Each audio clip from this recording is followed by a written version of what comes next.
All right. Well, here we are. I'm excited, Slick. It's gonna be a great podcast. I'm back finally. I was gone for a bit. I was getting things ready. A lot of this equipment now has been purchased by myself, so I'm doing it all kind of internally now. And we got obviously our good friends over at Op4 Media who are helping us out. So it's exciting to come back to this environment and have you as my next guest. We're here at your training facility, which is neat. For the listeners, if you hear any gunshots or anything in the background, don't get startled. We're not hurting anybody. People are training out on the range, and we're sitting in your shoot house. We get these awesome targets behind us. This is great, man. The ambiance is great. So I'm going to give a quick introduction just so the listeners know a little bit about who you are, and hopefully that small introduction can keep them here, and then they can hear your amazing story, man, because I think this is going to be a great story. Yeah, I'm looking forward. So, Shawn Slick Thornton, right? Did I say your last name right? Yep. When I was reading, I was like, Thornton, like it's like going off. Me and last names, and you can watch any other episode, man. I've gone like, I'll sit there. I can probably make a blooper on last names, even if it's like the easiest last name, like Hernandez or Smith. I'll be like, say it like Smith, right? Like, I'll sit there. I don't want to chop anyone's last name up. No, you're good. So you have a unique background. You're a Texas native. You're born in the Pasadena area, Yep. in the Houston area, and you joined the Army at a young age. I'm not saying you didn't do much in the Army, but you kind of did your time. It was the 80s. Yeah, you served in the Army, and you came back to Houston, and you did law enforcement with Pasadena PD. Yep. And you did that for a while, and it seems like you did a lot of good things there with the SWAT team, and you seem to be very active with that department. And then you went into a whole different world, and that's the private contracting world, right? And that's a world where there's so much confusion on that world, right? Because some people watch movies and they think that's what that is, and then there's people that were in the military that jump over and go to the private sector and stuff. But you lived life a little bit, and then you went and did this. And then after all that, you continue to stay on the saddle, and you've started Paraclete Consulting, and now Secure America now, which is where we're currently at, which is an amazing facility, by the way. I love it here. It's heavy. I lived in San Antonio probably about 3 years ago, and like I tell, Solo, a mutual friend of ours, man, like I wish I would have known when I was living in San Antonio. I worked every day, so I didn't really have any outside life, and people who are in this area really need to utilize this place. Oh, yeah. Like you're very, very, very reasonable on your price ranges. And this range is phenomenal. You got steel targets, you got everything, Got man. it all. This is a great spot. I like it a lot. So we'll start off as the young Slick, the young buck Slick, because I got all these pictures from you and, all these, of your lifestyle and everything. And the coolest thing I saw yesterday was you riding a bull, the whole bull riding. That was pretty damn cool, man. But before we get there, I want to start off with giving you a gift. I gave all my guests a gift, and today's a little different because we during this time off that I had, we've acquired some new sponsorships, one being Echelon, and this is the first time anybody's going to know about it on this episode. We're now working together with Echelon. I know you've been working with them. Yeah, dang great energy drink, man. Super cool dudes. I like Great what they're company. doing. They integrate the military guys really well. It's like the whole term, the cult, right? It's a cult, man. It's a cool cult, right? So I like that. And then I got some Zemo pouches here for you. I'll take those. And these are a new pouch company that I'm working with as well. And then I got a podcast t-shirt, which is actually from another one of our sponsors that we teamed up with together. I'm actually wearing it. Team Room Tactical, former Green Beret. He's working together with us. He was actually one of our guests as well. So I'm trying to keep all of my stuff within, guests or the community, right? We got 213 holsters. They created a EDC dump tray for us. That's also a gift for you. I got some slaps there, even one of myself, just so you can have a picture of me every now and then. No, so Good. Here you go, sir. I appreciate you being a guest, and here's your gift. Thank Yep. you. Appreciate Yes, sir. Yep. And also we got you some swag, some shirts, Paraclete Consulting, and Secure American Out Training. Awesome. This is going to be great. Thank you, sir. Put that right there. All right. You ready? I'm ready. take a swig of your Shawn yet? I'm already amped. That's my third one. There you go. Oh. All right. So let's get into it. Let's talk about young Buck Slick. Yeah. Well, like you said, born and raised Pasadena, Texas. Just normal family, mom and dad. Both were in the home my whole life. Grew up Pasadena. Normal situation. And you referenced the rodeo picture. That was at 16 years old. And back in those days, the school actually sponsored that. So we were able to do that. And that picture was taken from Mickey Gilley's. If you've ever seen the movie, and that we would be able to get to go in there at night and then ride bulls. After Urban Cowboy, right? Urban Cowboy, yeah. Same arena. Wow. That's awesome, man. That's cool. So growing up, you grew up with your parents. You guys had a pretty, stable household. Did. You have siblings? I do. I have an older sister. Older sister? Yep. Okay. And what does she think about all the crazy stuff you've done in life now? Yeah. She's very supportive of me. Awesome. She's a great big sister. She's good. always been there for me. And obviously worried when I you were the little crazy brother. I was. Yeah. She would agree with that. Yeah. For sure. That's awesome. So growing up, Pasadena, Texas, like how was that for you? It was great. I mean, you were talking in the 70s. Let me date myself, right? Yeah. So I was born in 1970. It was a great place to grow up. And then over time, I can tell you that the city just began to slowly, crime was increased, crime was on the increase there. But it was a normal childhood. It was a really good place to grow up. It's good. What tempted you to finally say, I'm joining the Army? Like, where did Slick one day wake up and say, hey, think I'm going to the Army? Yeah. So at 16 years old, back then, I just think we really grew up a lot faster. We were talking about that today. And I went down, I spoke to a recruiter, and really didn't know what I was going to do. Think about it. There was no internet back then. Yeah. You just walked in and looked at a poster hanging on the wall and saw something cool. And he told me, hey, you can't join. You're too young. Come back when you're 17. And I did. On my birthday, I go down there when I turned 17, and I talked to the recruiter. Had no clue what I wanted to do. I knew that I wanted to do something in the infantry.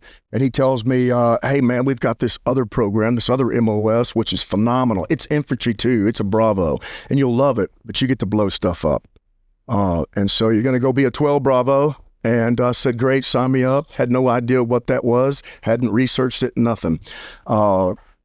Graduate my junior year, so I went in on the split op program. So I graduate my junior year, and then I'm off to Fort Leonard Wood, Missouri, in a combat engineer MOS. Fort Lost in the Woods. I've been to that place. Yep. And it was cool. It was cool. You get through basic, which, with my childhood and the way I grew up, it really wasn't that challenging, man. I loved it. It was phenomenal. Get out of basic training, go back then on the split op program. I don't even know if they have it today. And then you graduated from high school. And then the next morning after graduation, back to AIT, back to MOS training. And it was good, but it wasn't the infantry. Yeah. So if you're sending a young man down to speak to a recruiter, man, do your research, know what you want to do, and just be fully aware of what you're committing to. Yeah, no, I think that's I really try to talk. I mean, as you can tell, this morning we were talking about it. We got a young gentleman from my neighborhood that came down to help us and stuff, and he's looking at joining into the military and stuff. And it was nice to get him to hear everybody right now, because I had one of those "I told you so" moments. Like, listen to me, man. I'm telling you these things for a reason. And it's not that we know everything, but we've been in that rodeo once, so we understand, and we just want people to guide themselves to the right direction, because like I tell everybody, every job has its own quotas and stuff to meet, and recruiters, I feel bad. I'd rather probably go be a drill instructor than a recruiter, because those guys, you have to have so many contracts of this, and you got to fill the bill. Yeah, you have to fill in this many intel contracts, whatever, a month, and that's a mess. So I always tell everybody that's gonna join, research first. Research. The kids today have so many resources available to them, social media and Instagram. And I think it's the mentality though that takes it away from them though, because like you said, phones and media and stuff is so common now. And we see that currently in and I don't want to jump off too far real quick, but this is a good point, because we see it in our society today where people are so misinformed and so like argumentative about things, and they have something very powerful in their hands, and that's a phone with Google, where you can check multiple sources. You can, cite multiple different sources. And I don't know if you remember, but in school back in the day, do you remember when they used to teach us if we were writing a book report or whatever, it had to be from a non-biased, format or whatever it is, right? A journal, whatever. And now it's just like you can go get your information from something that completely is biased towards that topic. And, as much as there's so much more for them now, there's also so much more misinformation as well. Sure. So, today's kids are interesting. We just talked about it today. They'll be texting each other, Yeah, in the same room. Yeah, in the same car.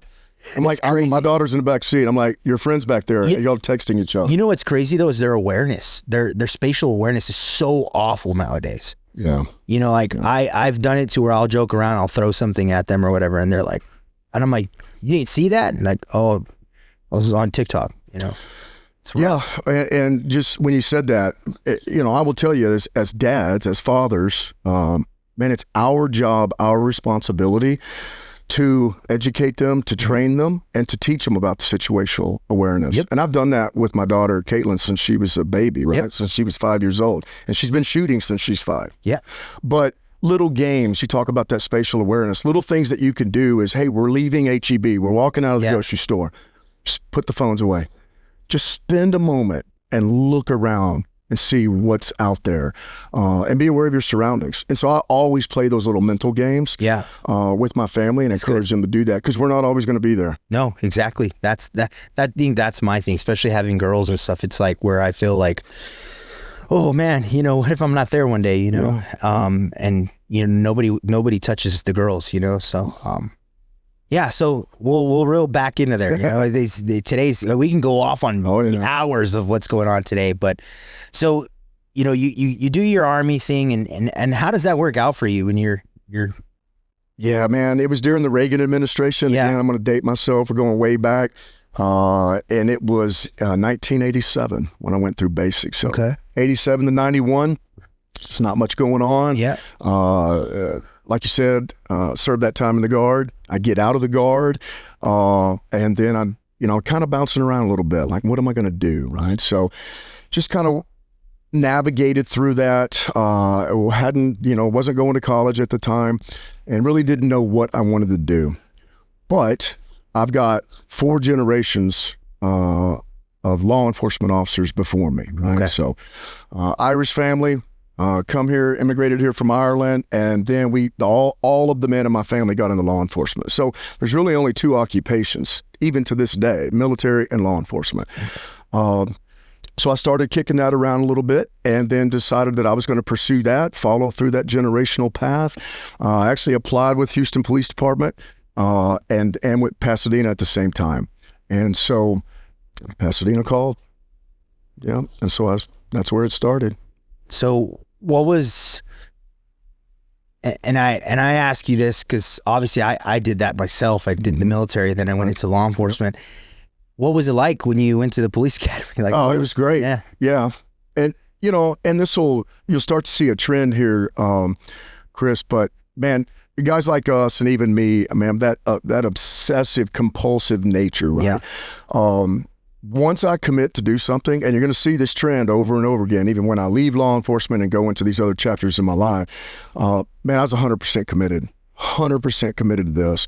So, academy was great. I will back up even before the academy, man. Once I set my sights on being a police officer, immediately I went through our Citizens Police Academy, just as a citizen. And so I started getting name recognition there. And then they had a ride-along program, which you're fully aware of. And dude, I wore these guys out. I was riding along every single weekend. I mean, I wanted to be in the culture. I wanted to be in the environment. I have lived it and been around it my entire life. And right? now you just want to see what it was. And then I was fully into it. So even before the academy, folks knew who I was because I was just always down there pestering them, riding along. Yeah. So I get in the academy, get accepted to that, and I'm the class president of the academy. And that was easy, you know. There's nothing challenging about that, especially coming out of the Army. You just kind of roll into that. PT standards were easy to meet. It really wasn't that rigorous. I mean, we had a very good program, good, strong firearms package, but again, just coasted through that. And, you know, it's funny, you talk about, as I talk about that compulsive nature, even after I was a policeman, Chris, so I'm done, out of FTO and I'm policing, brother, I would get off from my shift and say, hey, can I ride along with you? Think about it. I was an employee. I was a police officer. I didn't want to go home, man. I just wanted to work. Just wanted to keep going. Yeah, and I would ask my buddies, hey, man, I'm going to ride along with you. And it finally had a sergeant to come here and say, hey, stupid, you know you work here. And you need to go home on your shift. Like you're done. You're done. So, but man, I just wanted to be there. I think I understand what you mean by that because, you know, for me, when I first got there, I was one of the few Hispanics actually on the department, which is, you know, rare. So then I always would get thrown into like the hood because, you know, I was one of the Spanish speakers and the hood was a lot of Hispanics in that town specifically. And I remember I went to my commander once and I said, hey, so when can I try out for SWAT? And he like laughed at me and I go, no, I'm being serious. And he's like, you got to wait at least 2 years. I was like, nah, like, can I prove myself another way? And he laughed it off, whatever. And one day he comes and he had already seen how it worked and stuff. And he comes and he asked me, he's like, you really want to try out for SWAT? I was like, yeah. Hell yeah. So I think I was like 6 months in and on FTO and stuff. And I tried out for SWAT and I did really, really good. I mean, out of like 30 some guys and girls that tried out, only 2 of us made it. Wow. And the first scenario was shooting in low light. And a lot of people failed right then and there. Unfortunately. And, you know, of course I was really engaged back then. I was always at the range. I was always training. I was always doing all that stuff. And I know what you mean. It's that it's not that you're like, I think it's just some people understand, especially coming from the military, you understand that this is a job that can potentially not have you coming back home to your family. Right. And you have to, you know, as much as some people make fun of it, oh, it's motard stuff, whatever, you kind of have to eat, sleep, and shit, right? Because if not, you get complacent. And when you get complacent, that's how you get hurt in these kind of jobs. And I think that that's like, you know, sometimes, yeah, I mean, staying after work and stuff, yeah, maybe you should go home, take a break. You're already a cop, right? Yeah. But you know, yeah, I totally agree with you on that. And I understand that. And I think in our culture, in our community, there's a lot of guys like that, you know, and I think that's why, you know, we'll be doing this stuff later on and our significant others and stuff will be like, why are you still doing that stuff? And it's like, because I'm all in, man. Yeah, it's my life, man. Yeah. Not going to do anything, you know, just haphazardly. Yeah. Whatever it is at that stage of my life, I'm going to give it 100%. And, you know, sometimes that obsessive compulsive nature, you know, I think that's what drives us. A lot of folks will call that a weakness. Yeah. I call it it's a personal strength. As long as you can manage it, control it, and not get yourself going down the wrong path. Yeah. Know when to turn it on and turn it off. Yeah. But yeah, man, I was all in. I just wanted to do the job. I loved it. You know, and so that was in the, you know, I was 98, right? So 98 into the 2000s. It was a good time to be a police officer back then. Yeah. We still had a lot of the old Vietnam era guys were still lingering around, coming up on retirement. I will tell you that the expectation of performance was very high. It had to be high. Yeah. You know, so I while I enjoyed that stage of law enforcement, and the first 5 years was great. Yeah. And then, and we'll probably get to this more as we go on through the conversation, but then things began to slowly change, right? And I don't know, Chris, that I would want to do the job today. No. I don't think I could do the job today, right? They're restricted in what they can do. They are held to this extremely high standard by society, by the administration, and they're almost just handicapped in the ability to do the job. You know, with the department that I was with, I will tell you, it was an aggressive department. Yeah. You're going to go out there and you're going to work. I think, you brought something up really good, and I want to jump into this because I think this is important, because there's a lot of guys who are currently living in that scenario and in that lifestyle that they can't come out and just talk. They still got to pay their bills, still got to feed their families. Sure. And there's a lot of them that are flustered. They're in a job where they basically are like, I'm putting handcuffs on people, but I'm also walking the streets with handcuffs on myself. And I have to be expected to perform, but also perform within specific standards that are not just within, department policy, but also with what society is going to agree and disagree on, right? Yeah. And unfortunately, our current society is very, very soft and weak. And what people don't understand is, and I like to tell people this, would you open the door and let some of these, hounds come into your house? Oh, of course not. So you're expecting cops to go treat them like they're, Oh yeah, it's a double standard. Yeah, exactly, right. And I think we had a small conversation, and this is obviously this is your story, not mine, but I've had these issues with law enforcement, right? And I was in that time frame when the Ferguson, Missouri shootings happened, the hands up, don't shoot thing. Yeah. And I would pull up to, guys, and they'd be like, oh, you better not shoot me. But I'm like, I'm not going to shoot you. Like, don't give me a reason and I won't shoot you. Right, but like, can you stop yelling and put your hands down? Like, yes, if I need you to put your hands up, I'll tell you to do it, but settle down, phones, they're recording you and taking away from things, or the whole, everybody's a street lawyer now, according to section such and such. And I'm like, shit. I'll pay your salary. Yeah. So my first write-up, I'm gonna tell you a funny story. First write-up, I used to always carry change in my pocket. For that reason, people say, I paid your salary. I was like, I guarantee you didn't pay nothing to my salary. But if you did, this is probably about as much as you contribute, and I'll toss some change at him. I remember you sharing that. You shared that with Hartman. During that, and somebody actually finally told on me, and it was actually one of my own guys that told on me. Of course. Yeah, and that's the other thing in law enforcement. Of course. And I've spoke to many officers now that are wanting to come on this podcast, but are scared to talk about some of these injustices, where it's not just watching out on the streets, but it's also watching out from your own admin and your own partners sometimes. Yeah. Some of these guys are not in it for, what a lot of us believe we were in it for, right? Yep. They're in it for different reasons. They are. And again, that too is somewhat hypocritical, and there's a double standard for those guys too, right? So you're a young officer, you're coming through, you get through FTO training, and there's a funny story there. So a lot of these guys knew me, right? Because I had all the ride along that I had been doing, and come out of the academy as class president, and there's this level of expectation. Third phase FTO program, I'm flying through this thing, and one of the guys writes me up for not being aggressive enough, just to jack with me, and then to recycle me and add on another 2 weeks of FTO program, right? An ego check. Yeah. But saying, hey, you're not aggressive enough. And let me tell you, brother, we were aggressive on the street. You had to be, right? Yeah. Suburb of Houston. So, and these are the same guys that are joking about, oh yeah, well, I won't name his name, but Sergeant so-and-so kicking a dude down a flight of stairs that's handcuffed, okay? And then he's still a sergeant.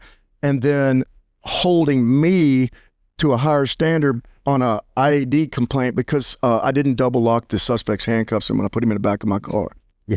Right? Yeah. Right? I mean, those the level FTO I'm thinking, dude, you were the guy telling me about kicking a dude, handcuffed dude down a flight of stairs.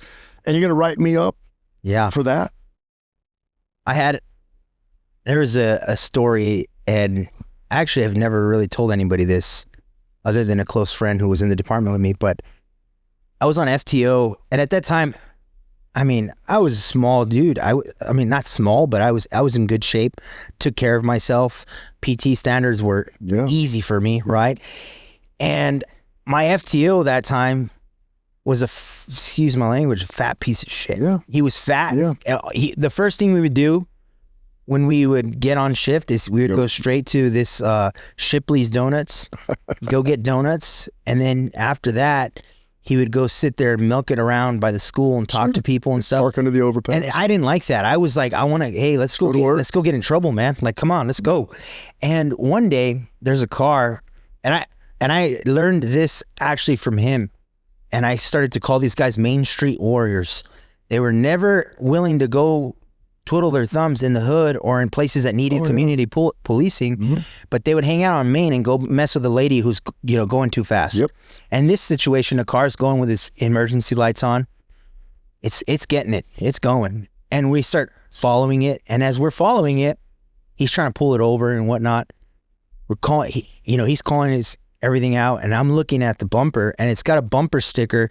And during that time frame, there was a state police officer who died in a state police helicopter accident in New Mexico, up in the Santa Fe area, up in the it's like Mount, I forgot what the name is, but up in the real high peaks. There were some hikers that were lost, and they went up there to go help, and the bird went down and crashed. And it was his mother's car. This is my son, like in memory of my son, like, you know.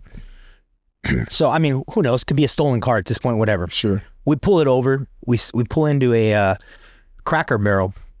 And this episode of Calling Your Shot is fueled by Echelon Energy Drink, the mission-ready performance drink developed with input from over 2,000 U.S. military service members. Echelon isn't just your average energy drink. It's a pre-workout in a can, packed with 300 milligrams of caffeine, 200 milligrams of L-theanine, beta-alanine, and fiber, formulated for clean, focused energy without the crash. Flavors like Mango Reaper, Yuzu Cayenne, and Berry Habanero are anything but ordinary. Each can delivers bold taste and a long-lasting performance, designed for those who don't back down from a challenge and a little spice. But Echelon's impact goes beyond the can. Their unapologetically military forward branding and real-world product testing build morale and pride within the armed forces. It's not just fuel. It's a reminder of who you are and what you stand for. Check them out at drinkechelon.com. Again, drinkechelon.com, and see why Echelon is the official energy drink of the United States military and now this podcast. Echelon Energy, mission-ready fuel for those who dare. And this lady gets out frantically as she's running. This guy, show me your hands, yelling at her, trying to do a felony stop. And then she's saying, my mom is having a heart attack in the restaurant. And there's an ambulance and fire there and everything. He's like, taser or whatever. And I'm like, no. And I followed her. And I walked right in with her. And he's telling me, put her in cuffs. He's yelling. He's already calling for a tow truck. This guy's ready to, tow her stuff and everything. And I go find what's going on. The lady's mom's having a heart attack. She's an elderly woman. She's having a heart attack. And, she's having a medical episode at the time. Turns out she was having a heart attack. And it really made me mad because I'm like, you were willing to go get aggressive on this lady and do all these things, but I had already been with him for a couple of days. Mm-hmm. He'd been yelled at by cholos. He'd been like, and he excuse my language, no balls. Yep. Right? But with this lady, he was willing to tase her and take her out and stuff. And that made me so mad because that's when I started to realize, I told you where I grew up. I grew up in El Paso, border town. I grew up on the kind of other side of the law. My family, I'm the first one to get out without going to prison. And I grew up not liking cops, right? So when I was in the law enforcement world, I had both biases. I was excited to be a police officer. I was proud to be a police officer, but I also knew what cops were like too, because I've seen some before. Yep. And when this happened, I was just like, man, like it started to mold me as an officer. But I think that did a lot of harm for me in that department because I was a very vocal police officer and I did not stand for their nonsense, and ended up biting me in the butt later on. It ended up, working against me, but it worked out as I got out of the department. I was facing, all kinds of problems with them, but it made me realize that in today's society for these police officers, it sucks because if they have a voice on them and they want to stand up for themselves and what's right, the other people, the clique, is going to do the best to take them down. Man, the attacks come from everywhere. And you go back to your FTO, and if there's any administrators, chiefs, sergeants out there, or FTOs, and I know they're listening to this, hey man, if that fat police officer that couldn't run a 100-yard dash to save his life or chase someone down is the first thing that a new recruit sees, that's an administration problem. Yeah. That needs to be fixed, right? We should be having FTOs that you admire, that you aspire to become. And that needs to be fixed at that level. And if you are that FTO, hey man, no one's going to fix it but you. You need to fix yourself. And that all comes with personal accountability and training. But, you know, you kind of, back to the police department thing. Man, it was great. So they cycle me back just to mess with me and literally make me go through an additional 2 weeks FTO program and back on the street. You talked about body cams and stuff. Man, I was very fortunate. There were no tasers. There were no body cams. You had a handgun, a flashlight, and a stick, brother. Good old mag lights, big old mag lights. The OSL-20? Yeah, you beat somebody up with that thing, man. If it didn't have dents in it, man, you were not working hard enough. Yeah, that's right. So, and again, that era of law enforcement. Yeah. What I grew up in seeing, and my dad, grandpa, legends in the Houston Police Department. My great-grandfather, A.C. Thornton, was assistant chief of police. Okay. My grandfather, J.M., and my dad, J.R., were in homicide together. And my dad was in homicide in Houston for 17 years-ish. Channel 2 News had been to our home. Pictures of my mom holding me as a baby. They come out to interview the Thorntons. So I knew what I wanted to do when I got into law enforcement. Right. Yeah. So get through that, and then I'm stuck on patrol. Right, everybody's got to do their 2 years on patrol. Right, yeah. Right? So you were fortunate. I was very fortunate. Yes, that's also why I kind of came in with dislikes on the team too. Oh yeah. Oh, there's some jealousy there for sure, resentment for sure. Yeah, for sure. But man, I did all of that the 2 years on night shift patrol. And I was like, hey, only real policemen work at night, right? Yeah. So did that, and then there was an opportunity to come up. And I applied within our auto theft task force, which was phenomenal, man. Oh, I bet. Imagine Houston, Harris County auto theft task force. Yeah. So come off the street and go into that unit, and it was phenomenal, man. I mean, if we weren't in 4 car chases a week, there was a slow week. Yeah. We got to cross work a lot of stuff with HPD, obviously. Okay. So auto theft was great. Really enjoyed that. Again, I'll talk to you though. I'll share this story with you, Chris. Is that that OCD, brother? I'm all in. I'm doing it, right? Yeah. And it was good. We were chasing some good crews in the city, and there were times, man. The crooks don't sleep at night. They're out there working. I tell everybody, when you're asleep and you think everybody else is sleeping, the baddest dudes are out there, man. Yeah, the good crews are working. Yep. And if you're going to try to get behind a crew like this and you want to run cases on them, you got to live those hours. You got to do the work. And there was times, man, the city's like, y'all need to do something about the auto theft problem in this region. You need to go out, you need to fix this. Cool, pay us. Pay us the overtime. Let us work. No, I'm not going to pay you overtime. So, dude, I would just be out there moving at night and working unpaid on my own. Even got reprimanded. Like, why are you on the radio asking for patrol to stop by and we didn't authorize your overtime? I know, I didn't ask you to. I'm working. Yeah. Like, you're working and you're not on shift. Yes. I was just out moving at night, trying to chase these guys. Pride in the casework, man. Yep. And I'll tell you, it paid off. My first year in the unit, I filed 107 felony charges. Wow. In 12 months. The most senior detective in the unit, do you know how many he filed? 2. Yeah. 2, dude. Sounds about right. The dude had retired. They give him a desk. They give him a computer. Just sit there. You become a piece of furniture. Yeah. And I was very fortunate that the sergeant over our task force, Terry, Sergeant Anderson, man, he was great. He was phenomenal. And he always wanted to work, and he always wanted to get out there, and he always had our back. So kudos to him. Do you something that's just stood out to me that you just said is you got reprimanded for going above and beyond and doing your job. Yeah. We have situations where everybody's like, hey, we need the police to do this. We need the police to do that. And then you're out there doing your job and trying to do it to the best of your ability and some. Yeah. And then you get a little slap. Hey, man, you need to settle down. Right. I'm a policeman, and that oath did not say between this time and that time, right? It's at all times. Yeah. And I really just pushed back on him, like, if you want me to solve cases and work this crew, then I'm going to get out and I'm going to work, period. And I would just do the work and never even tell anybody, unpaid. Yeah. Again, just obsessing over it, right? So But, it kind of going back to this theme is that for some officers, it is truly just a job. Yeah. It's just a job and a paycheck, man. Are there officers out there when they drop a burglary in progress or a bank robbery that turn the other way? Absolutely there are. They go the opposite direction and they just want to go down and work traffic. I had an officer one time, I called for backup and I saw him down the street and he was still parked over there at the corner.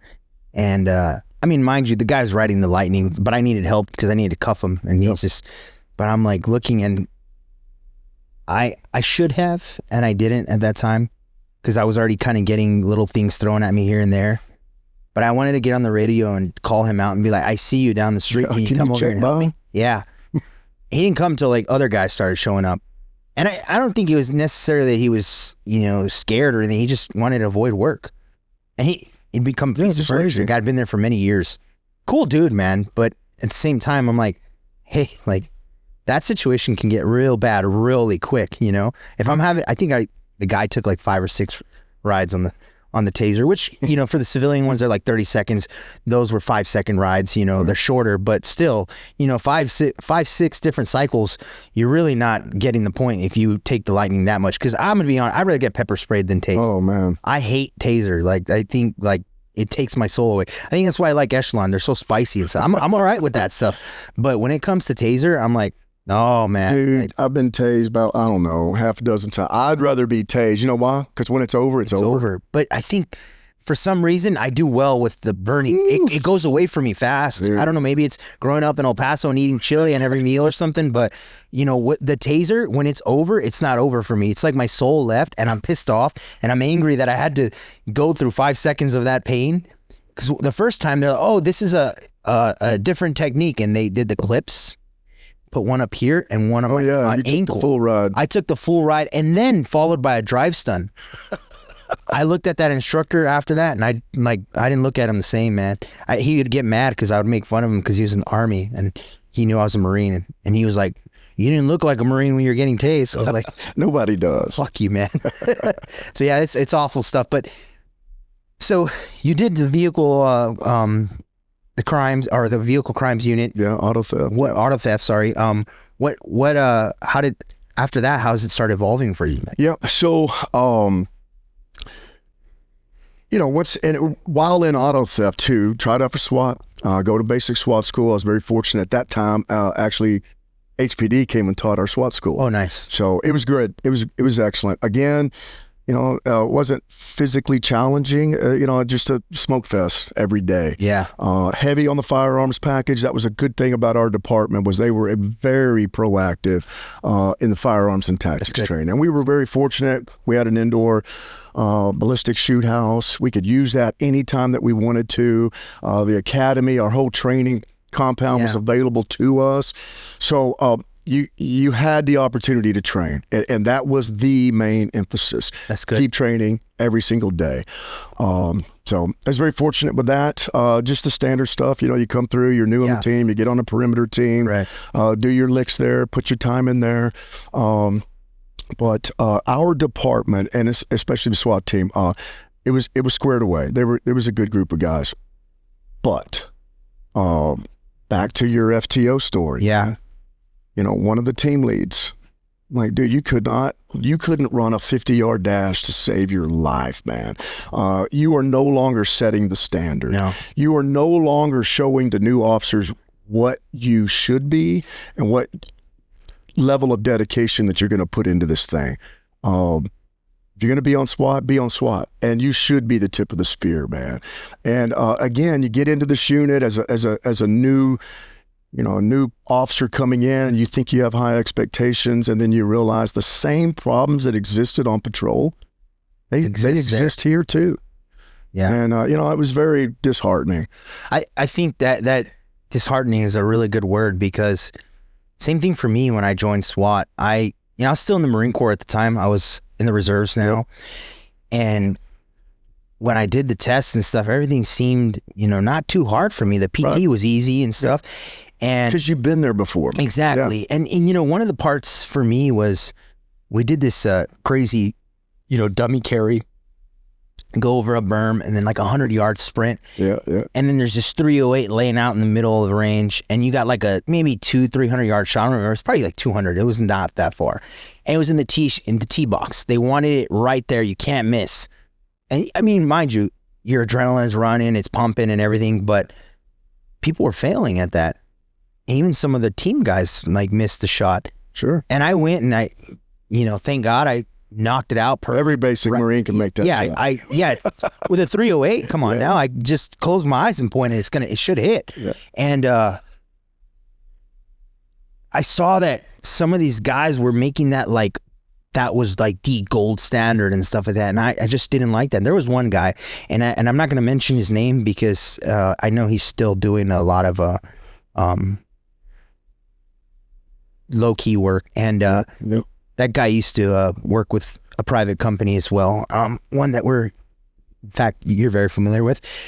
And that boy, man, he ran that gun. He always trained. He did everything. Yeah. I mean, physically fit and everything. And it's just like, why isn't that guy our team leader? Correct. Right? And Correct. Because you got the other guys who are team leaders who are just, and it's, again, disheartening because you're like, that's what I'm supposed to look up to. And then, Yeah, man, you hit a nerve right there. So one of the guys on the SWAT team, Candy, he's no longer alive.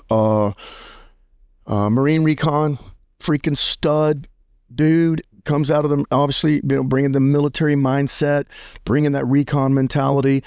Dude, everybody loved him. Everybody loved him. Give you the shirt off his back, always working out, always training, always running, always PTing. But it was also, he knew he had leadership skills, man. He knew how to be a team daddy. Yep. Dude, they put him in a box, put him on the shelf, wouldn't let him have a team. And then the other two guys had never been in the military, were just, local guys that come up to the team. There was a lot of friction within the teams. There were cliques within the teams. Oh, yeah. And we'll certainly get into this when we start talking about me. Well, this leads up to me leaving law enforcement. Yeah. Me just realizing I do not like the job, dude, anymore. And that's not good. No. And then, not to jump too far ahead, but dude, when I deployed overseas with Triple Canopy, there was one requirement. You had to be a top performer every single day. There was no mediocrity. There was nobody out of shape. It was a family. It was a community. And dude, it was game on. And I thought, and maybe we can drain this a little bit, but man, why can we not get that brotherhood, that mentality in law enforcement?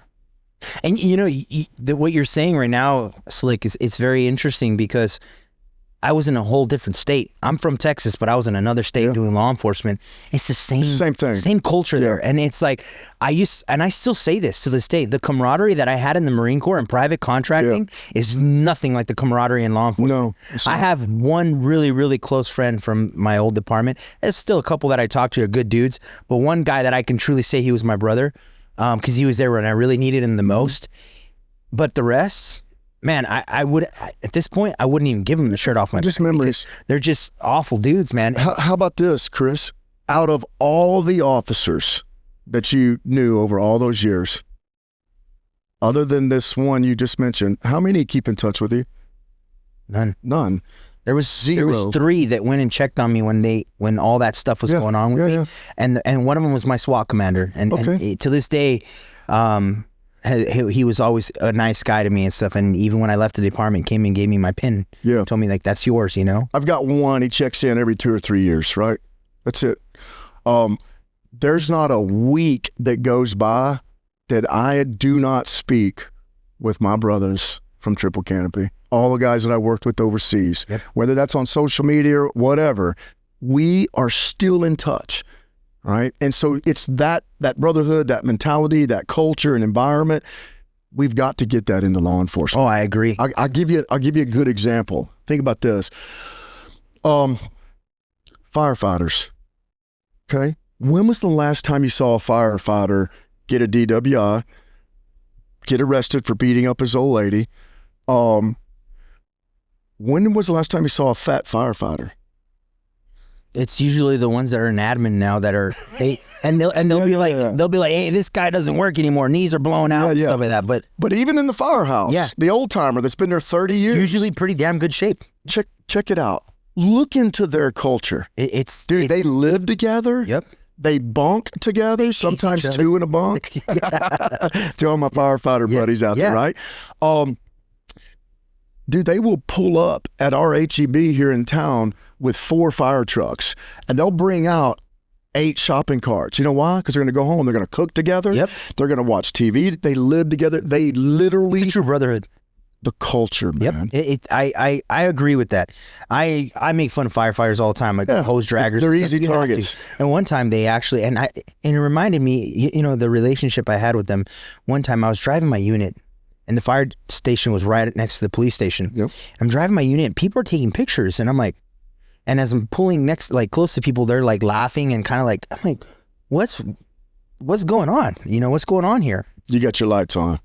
Your head's on. It's even better. We had, you know, those antennas that used to be in the back of the unit. Now they got these little sleek long things. whips. Yeah, they had the long whip antenna. I had a Crown Vic at the time. I had a whole dozen of donuts through the middle of the antenna. I look at it, I finally pull over, and I see what's going on. I go, a dozen of glazed donuts. I'm like, oh, you sons of bitches. I knew exactly who it was. So it was those guys, but it was never anything personal. It was fun. It was you know, that mentality, right? It's almost like team mentality. You know, you bust each other's balls, but you grow together and you got each other's back, and it's just a different environment. And in law enforcement, it was very like, we eat our own. Yes. And we destroy homes. We destroy lives. Yep. When I say we, the administration. Exactly. And weak leadership, weak sergeants. Man, that has to be fixed. And it's only going to be fixed on the individual level. So to the patrol sergeant listening to this, man, start showing your officers that you care. Yep. You care about them. And that you want to help them, and that you're not out there just to destroy their lives. Yep. To the team sergeant, to the SWAT sergeant, man, you better be setting the example. Yeah. You better be setting the example. You're supposed to be the tip of the spear. Absolutely. In law enforcement, you know? Yeah. And not the guy that they're embarrassed to have come out. Correct. You know, I out here, so now pivoting off of me just for a second to Secure America Now. I mean, we've got, it's not a shooting range. When I envisioned this and did it, it's the Secure America Now training center. Yeah, this is a training facility. Brother, I have contacted every law enforcement agency in a 300-mile radius and said, hey, this place is available to you. We have a shoot house. We have a 400-yard range, pistol, carbine, tactics, everything that you need. I said, you can park your command post out here and do a 48-hour exercise. And hostage negotiations, crisis intervention, patrol, and then end it in SWAT. Yep. And then test everything from initiating the exercise, the call out, to completion. Do you know how many departments have taken advantage of that? Probably none. 0. And you know, it's sad because if I was in charge of a department right now, I would be up your butt wanting this spot. It's the hidden You know, I saw something really cool this last week. Montgomery County SO up in the Woodlands and stuff. Yeah. And part of HPD, but it was like Montgomery County and some of HPD. Yeah. They actually brought down GBRS. I saw it. And that's cool to finally start to see that, because, you know, one of the guys that I talked to from Montgomery County is like, our training was too stagnant. It was too, you know, isolated. We needed to get pulled out of that box a little bit. Brother. Especially when you're in an environment like Houston. Yep. For people who don't know, Houston, it's an animal, right? And it's game on. And you got to train, and when you have facilities like what you have here, this is great, man. Like, I mean, I came here and I loved it, but you know what? Maybe, and this is just me throwing something out there, I think that sometimes people can see this and they get intimidated by it. And you know why? Because this is an accountability facility. Yeah. When I came here to train with you, and I don't want to get too far into it because we'll talk about your training and stuff later. I finally took a course with you, and I got to meet you in person and stuff. And that was my moment to see who you were. I wanted to see who you were. I heard good things about you, but I also like to get my own judgment based off of our interaction. Yep. And I left and I went home and I said, shit. He's like, what? I said, I'm going down that rabbit hole again. I said, he pulled it out. Like he got me, you know, 100% invested again. We exposed Yeah, things. it was a world that I try to isolate myself because of up here, right? And I brought myself back into it lately because of your class, the way you taught it. You never put anyone down. There was 100% accountability, and it was authentic accountability. It wasn't this like, you know, trying to be a tough guy or anything. It was truly good stuff. You pointed out good things. You pointed out bad things. You praised good things. A little bit of praise here and there, a little shame here and there whenever it was necessary, and it motivated me. I mean, I still remember we're doing the CQB class at night with MVGs, and at one point I got real good with okay, cool, here we go. It's the one where even you were like, man, like, you know, I got that shot off in between the two guys into that room. I was flowing at that point. I started feeling good, but you brought that out of me, right? And I want to clip this because I want people to know that at this facility here, this kind of training, it's good, man. I've trained in a lot of different environments. I've trained, you know, with Department of State, you know, I've done stuff with, you know, air marshals and stuff. And I have to say, this right here, what you got going, brother, it's good, man. Well, and I think all your life experiences have really created something good for you. So well, I appreciate that. You know, we try to, we call it the range, right? But it's not a shooting range. Don't come here thinking this is a shooting range. This isn't. It's a training center. And every weekend we have instructors, nationally known instructors from all over. It's not just Paraclete that's here, right? The Secure American outside of that is promoting and I'm bringing these instructors here. It's up to you if you want to take advantage of it. But well, let's we're gonna go back into your SWAT stuff and your career as a police officer. And we'll take a quick break because I know we got a lot to unfold for everybody. And I think, you know, I think in the past I've rushed some of my episodes and not this one. I really want to get it out, brother. So let's take a quick break and we'll be right back. This episode of Calling Your Shot is brought to you by Margarita, Texas, the creators of an award-winning margarita mix that brings the authentic taste of Texas to your glass. Crafted with real lime and lemon juice, pure cane sugar, and absolutely no high fructose corn syrup, Margarita Texas mix delivers a clean, crisp flavor that's as refreshing as a Texas breeze. Whether you're blending it up or serving it on the rocks, this mix ensures a consistently delicious margarita every time. Recognized with a gold medal by the Beverage Tasting Institute and crowned Best Margarita at the Margarita and Salsa Festival in Waco, Texas, this mix has earned its place in the spotlight. Plus, with over 70 free recipes available, you can explore a variety of flavors to suit any occasion. Ready to elevate your margarita game? Visit margaritatexas.com. Again, margaritatexas.com to order your bottle today. Margarita, Texas. Taste the tradition. Your SWAT career, as you got into the SWAT team, Pasadena PD. So how's this start evolving for you? You've been in for a couple years now. You did, you know, the vehicle crimes, and obviously we talked offline about some stuff that we're not going to talk about on the podcast. But I mean, that's some pretty damn rough stuff, man. And you know, it sounds like at this point in your career in law enforcement, you're seeing a lot, you're doing a lot. It's there. So let's go from there. Yeah.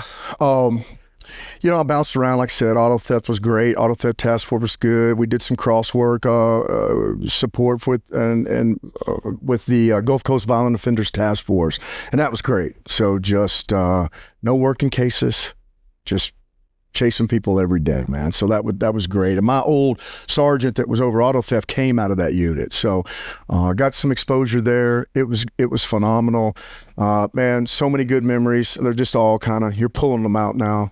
Just some old stories and old memories. But you know, I was very, very blessed. Whatever division it was in, whatever we were doing, when I left the department, to my knowledge, I was the most decorated officer in the history of that department at that time. I'm sure there's been another slick come and replace me. But brother, I had unit citation, officer of the year, crisis intervention officer of the year, meritorious citations, 8, if I remember, officer of the month awards. Because of the style and of work that we were doing and the level of commitment, but man, I really started to get burned out. Yeah, I did. And so somewhere right there around the 2005, 2006 timeframe, bro, I just began to lose the love of the job. And it wasn't because of the people or the crime or the society, it was the department. It was the administration. You know, one of the stories we were talking about earlier, you know, I get called out to this guy's house on night shift patrol, old Marine. I get there, dad's hot, man. Mom's out in the driveway. She's like, look, my husband's furious. We caught our kid smoking pot. And I'm like, okay. You know, this is low on the scale of importance here, right? And I said, what do you want me to do? She goes, we just want you to scare him. We don't let him smoke pot. Chris, it was an unmeasurable amount of marijuana. It was like you couldn't have held the paper in your fingertips. That was all that was left. Kid brings it to me, smoking pot in his dad's camper. So we're like, hey, I'm going to make you do the walk of shame. Go down there and throw that paper. There was no narcotics in it. Throw the paper in the gutter. Come back, family hugs it out. They go inside. Next day, I get a call from the chief secretary. You need to be in Class A's in the chief's office now. So I go down there and, dude, I get a 3-day suspension for it literally says, for the destruction of narcotics in the field. Not kilos, not pounds, just the destruction of narcotics. And I get a 3-day ride on that. I've got to go through my union and come back. Oh, the father called down to the chief's office to say that officer did a great job. And they took it out on you. Yep. And you know, I get it all back. You know what's sad, Slick, is, I mean, I don't know if you can tell by my body language right now, but I'm really irritated because that same bullshit happened to me. I know. Unfortunately, it put me in an even deeper, I didn't just get reprimanded. I almost lost my whole life, right? I had a legal battle against the department and whatnot. But it's that kind of stuff. It's that kind of stuff that, you know, we see. I mean, you're telling me it. My last guest told me the same, very similar situation. Yeah. You know, it's unfortunate that people have to go through this in law enforcement. And, you know, I mean, we've seen it in the military too, at some extent, but not as much. And, you know, God, I don't know, it just sickens me, man. Brother, I could tell you a million stories like this. Out of all of those awards and accolades, plaques, I also had 7 IED complaints, right? Investigations, 5 of which were unsustained. I mean, to do the type of work that we were doing, you had to get out there, man. You had to put yourself out front. And, you know, I remember, funny story, I had just been on a short duration on the desk on night shift patrol for this other thing that occurred. And that's my first night back on the street. And in roll call, they're like, and I won't name his name, can't stand him, horrible human being, Lieutenant Schmecklehead. And he's like, Thornton's back on the street tonight. Try not to screw it up. Go back on the street, have my first night out. Everything's great. Now my district was District 1, which butted up right up against Houston, right? Yeah. I mean, and on Ritchie Street. And so tough area. My buddies were over in freaking River Oaks. And so they're like, hey man, come have breakfast with us. Come over to Whataburger. I'm like, man, it's going to take me 20 minutes to get over there. I can't be out of my district. Like, hey, don't stop being you know what, get over here. Yeah. So I take off. We have breakfast. I'm out of my district. All right. They drop a home invasion, shots fired on such and such street, Arapahoe. And back then it had key maps, bro. Yeah. Remember key maps? Yeah. So I'm flipping through there and I'm like, Arapahoe Street. Where's Arapahoe Street? Yeah. And I'm sitting there and it says 3 Hispanic males in a red Pontiac Sunfire. I'm sitting at the light and guess what pulls up at the light? There it is. I'm westbound, they're northbound, and I just turn around. I'm like, here we go. If I put this out over the radio and I'm 30 minutes out of my district, all hell is going to break loose. I'll turn around, I get behind them, dude, no lights, no sirens, they take off. Freaking shotgun comes flying out the window. They're dumping jewelry, everything they got off the home invasion. So I light them up and I put it out. And they're like, what is he doing down there out of his district? These dudes whip into a Sonic. Well, you know what a Sonic is? It's a horseshoe, right? And a waste management truck is down there picking up. Oh, yes. They're pinned in, not bro. Going anywhere. They're pinned in. My buddies show up. They're there within seconds. 3 brown assassins out of Galveston. I think they'd done like 9 home invasions over the 48 hours. So Ranger's getting some love for you. Yeah. And same lieutenant. Oh, by the way, we're trying to get him out of the vehicle. As the driver's bailing out, back passenger NDs right through the seat of the driver. Ranger, over here. Get over here. Plots. He's trying to... And Mike, too. so now we got shots fired. We got 3 brown assassins rolled up, and lieutenant shows up. What are you doing out of your district? Oh, God. You're done. You're destroyed. I'm taking your job, right? Taking your badge. Bro, I'm back on the desk. Indefinitely on another suspension while another IAD complaint's coming down. It's also not sustained. I get all my time back, but I'm thinking, dude, we just caught 3 brown assassins doing home invasion, shots fired. By the way, the son in the home was home from Afghanistan and was in 75th Ranger Regiment, right? And they discharged around in the house, tried to kill his sister. So while I'm on the desk, suspension, I get a community service award for capturing all those guys, and it was the brother. See, but this is the problem, right? It was the brother-in-law of the mayor. Yeah. But here's the best part. Man, I walk up on stage, I get my little medal, my plaque, and there's the chief and the captain and the same lieutenant. They're all sitting there, man. I'm like, good. I hope it burns. I hope it stings a little bit. Yeah, man. But the point of that story is, when society says these cops don't do anything, they don't do anything. You just sit there. You're not going to work. There might be a reason why. And you're explaining it right now, and that's why I lashed out, because it's like, you do your job and the community sees it as a positive thing, and then your department doesn't like it. We call it personal improvement programs or plan. It's PIP, and I got put on multiple PIPs, and one of them was because I discharged my taser 4 times in a week. And they were like, you're tasing too many people. And I go, well, what do you want me to do? They're like, well, why are you getting into so much stuff? I said, working. Because exactly. I'm working. I am getting off. I'm walking that alley. I'm doing those things. Yep. I'm finding these bad guys. You have me in the worst district in the town, and you're expecting me to just come in with a couple citations. I used to get told I didn't write enough traffic, and I was like, well, I'm sorry. I'm looking for drugs. I'm looking for felons. I'm not looking for, somebody going a little too fast to, the bar or wherever the heck they're going, right? Yeah. I'm looking for other stuff. And it sucks because you're getting reprimanded for doing your damn job. Yep. You're told you're not doing enough. Then you're told you're doing too much.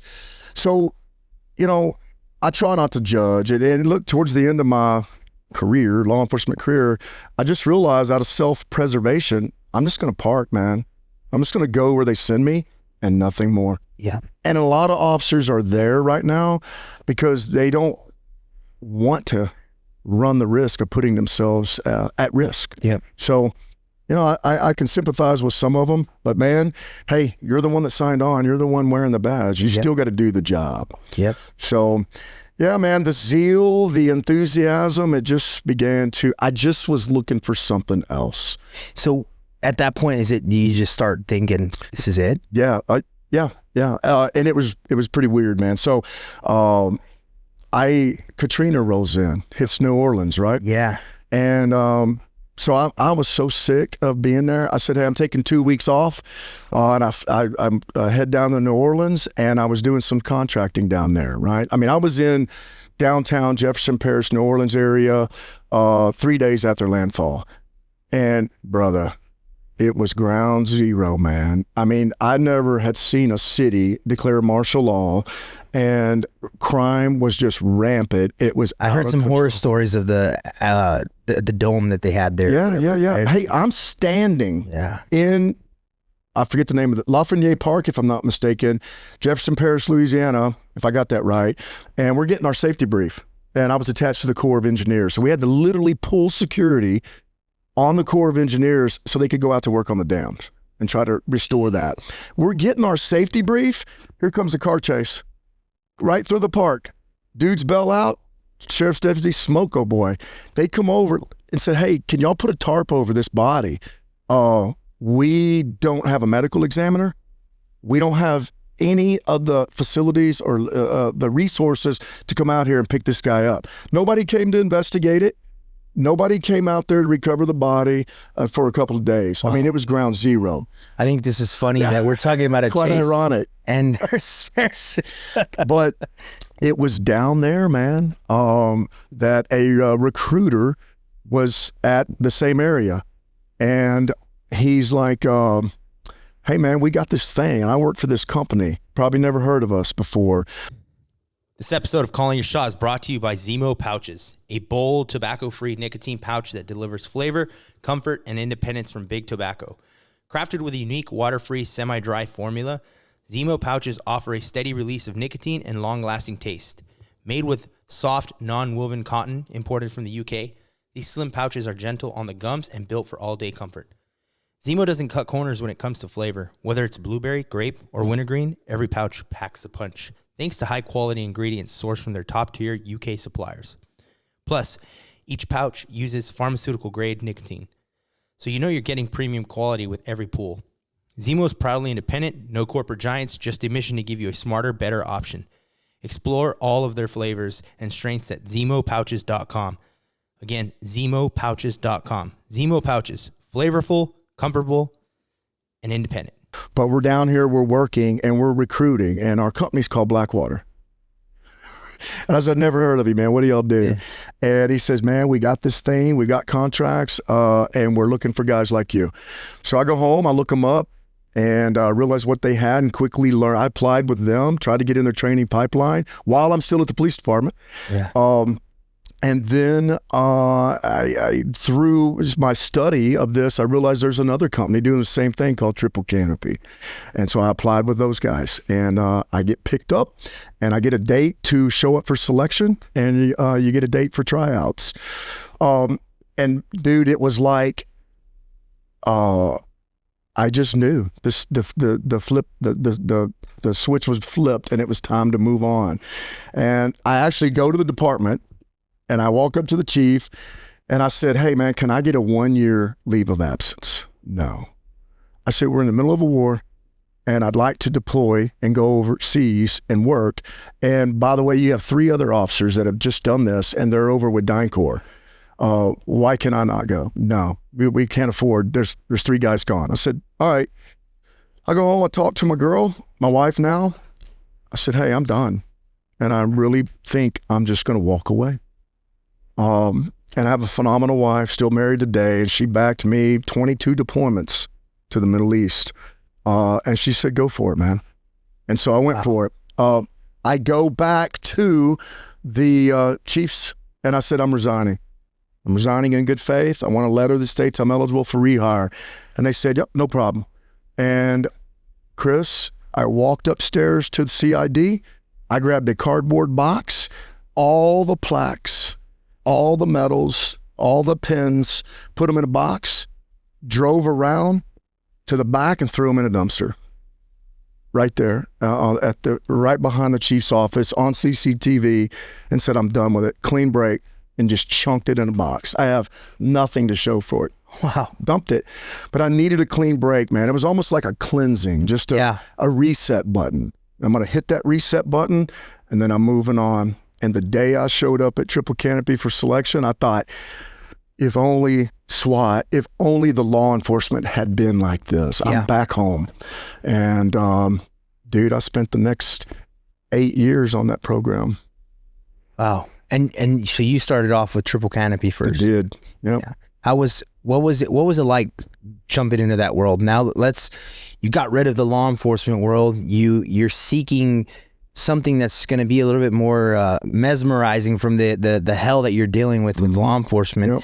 And we obviously didn't go in detail of some of the stories that me and you talked about off mic, but I can see where your mind is at. Statute of limitations hasn't expired. Yeah, exactly. So I can see where your mind is not. For the outsiders that have never dealt with this kind of stuff, they look at us as we're crazy and stuff like that, but you don't understand the stuff that we have to gut up and continue to move on with, right? Yeah.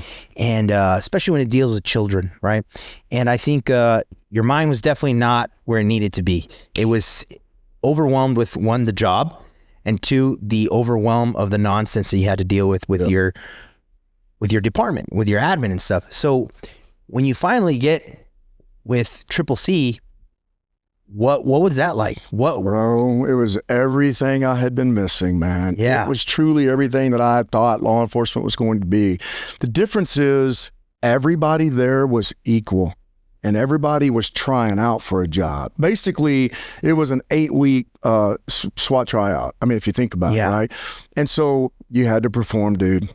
And every day dropping dudes, just hey man, you are not what we're looking for, and you got to go. There's actually another side of this, actually another story, real quick.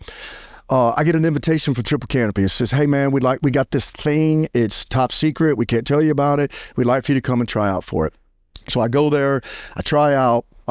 Dude, they're dropping people left and right, and it was so professional. My mentor in life today, Filmer Castaneda, recon captain, was running the training program at that time for Triple Canopy. And dude, it was so professional. Hey, sir, at this time, go ahead and unload, show clear, drop all your gear, go sit in the van. You've been dropped from the course. Thank you for trying out. That's all you got, man. That was it. And so I come up on a drill. It was just a modified L-Pres, just come up, 2, 2, and 2. Reload 2, 2, and 2 with pistol, and then go to carbine, transition to carbine, 2, 2, 2, reload 2, 2, 2. So as I come up, I don't know if it was pistol or carbine, and I short stroke my trigger reset, right? Immediately tap rack, reassess, ran the drill, all in the A box. The precision was there, time was there. If you would, sir, go ahead and unload your weapon, and go sit in the van. You're being dropped from the course. I smoked that. Failure to fire. Yeah. Okay. Type 1 malfunction, failure to fire. And I said, sir, may I speak? And he said, absolutely. I said, hey, just what am I being dropped for? Because I cleared the malfunction. He said, it wasn't a malfunction. You short stroked your trigger. You failed to reset the trigger. So you failed to know the status of your weapon and operate it correctly. You're not what we're looking for. Go sit in the van. Bro, I was just devastated because I quit the police department. Yeah. I'm unemployed. Yo, yeah. I mean, yeah, that's true. I go sit in the van. I call my girl and I'm like, I wasn't what they're looking for. She's like, all right, it's okay. It'll be all right. I go back to my room. Everybody's getting dropped, man. SEALs, Rangers, Green Berets, everybody's getting dumped. I go to my room, knock on the door. Kaz and Don Ho come to me and they say, hey man, because of the way you responded and the level of professionalism that you showed, that's what we're looking for. We want to invite you to come back to another selection for this thing that we don't even have all the details for, that the State Department's rolling out, called the Worldwide Protective Service. So called my girl back. I said, hey, I got dumped on this thing. They offered me to come back. I got to do this all over again. And funny thing is, my first deployment, I land in Basra, Iraq. Okay. So I've gotten through whips. I've gotten through selection. Yeah. We get through that. And my first deployment, we land at the Basra airport. This is how it was. You've been in country for 90 days. You're going out and I'm coming in. Hey man, you took your helmet off, gave it to me. You gave me your body armor and you gave me your rifle and battle belt, your gun belt. And like, good luck getting back to base. Hope you make it. And I see Rover, who was in my class that I tried out for that we got dumped. Yeah. And he's like, Slick, you were in that class. Yeah. I said, how did it end? He goes, don't worry, dude. They dropped every single applicant. And what I didn't know at the time was that it was an agency contract with the Central Intelligence Agency to go to Pakistan. And they dumped everybody. So not one dude passed. That was the level, man, of expectation and the standard. But isn't that awesome to see that it wasn't just a filled spot because they needed a body? Oh, Lord, no. Like you said, they're just dumping SEALs. Yeah. They were willing to call the client back. Say they can't do it. We have no one that passed. We're going to do it again. That's badass. Yeah. So I get an invite. I go back and show up for whips. And it was just that intense. So whips. So after 9/11, everybody knows of the Secret Service, right? Yeah. Very few know about diplomatic security service. DS is, 10 times the size of the Secret Service. And you got Secret Service is all living and active presidents. And okay, diplomatic security is global. Yeah. Every embassy office, diplomat worldwide, if they rate it based on the threat level, gets diplomatic security. So after 9/11, DS quickly realized we're understaffed. We're not trained up, which we saw in Benghazi, right? We're not trained up for this mission in Iraq and other locations. So they rolled out the Worldwide Protective Service, and I was on WIPS 1. Wow. And you know some other guys that were on WIPS 1, like you mentioned Shawn, Ryan, Travis Haley. Yeah. So they're all former BW guys, Blackwater guys that were up in Baghdad. Yeah. My first deployment, Triple Canopy had the South and the Southern Provincial Government, which was all in the Basra region, man. So, Wow. but I have to give kudos, obviously, to BWTC. Everybody was doing the same thing, but they only took the best, man. I mean, dude, if you had a bad day, you didn't make it. I think, you know, I'm glad you point that out, because there's a misconception of what private contracting is in America. Those of us who understand it know that it's a lot of people like, oh, you know, PMCs are just a bunch of dudes, mercenaries, and half of them don't know anything and blah, blah, blah. You just pretty much said something very important right now. The level of skill that was required to take these things. And I think Shawn Ryan said it on his podcast once, on how difficult the entry level selection classes were. And he said the same thing you did. Like, they're just dropping people left and right. He said, dude, guys that were like in country multiple times, combat vets, team leaders and stuff, just getting dropped. Yep. You know, and I think that's what, you know, people don't understand. Like when they talk about, like recently, right, the whole Russian thing, Wagner Group and stuff like that. Yep. Oh, a bunch of inmates and stuff. I'm like, the guys that America was putting out in the private sector they were not dudes to mess with, man. And so many qualified dudes got dropped off of attitude, peer evals. We see that you're focused on yourself. It's not a team environment. You're not worried about the dynamic of the entire team and operation. So, hey man, no excuse. Thanks for coming, but you're not what we are looking for. Yeah. And that level of standard, man, it kept your A game on. Now, I will tell you, that was just training, bro. That was just to get to the pipeline. The training really started when you got in country. Yeah. It did not end at whip selection or tryouts. It just started. So your first deployment is to Basra. So you get to Basra, you hand over gear, and pretty much, here you go. Good luck. Here's what you're going to deal with. And no mission brief, no nothing, man. No proper turnover, nothing. Just here's this stuff adjusted to how it fits you, and let's go. And I think for the listeners who don't understand Iraq and all these locations, Basra's, I think, a spot that not a lot of people talk about as much as like Ramadi, Fallujah and stuff. Baghdad, and Basra is till this day still very, very bad. Mm-hmm. It is. So what was it like getting into country? Mind you, you're coming from, you know, your Middle East experience is different, because in the Army you joined, it was during somewhat of a peacetime. You did law enforcement on the streets of Pasadena, Houston area. Yep. And now you're stepping boots on the ground in Iraq. Yeah. What is that like? Yeah, it was rough. I will tell you too, yes, again, you brought back an old memory, but the way that you just described that, you have to understand, hey, everybody's sizing everybody up. Hey, what'd you do? What did you do in the Marine Corps? Yeah. All right, what battalion were you in? Yep. My program manager, Habu, retired out of the unit. Our detail leader, 5-0, Green Beret, in the unit.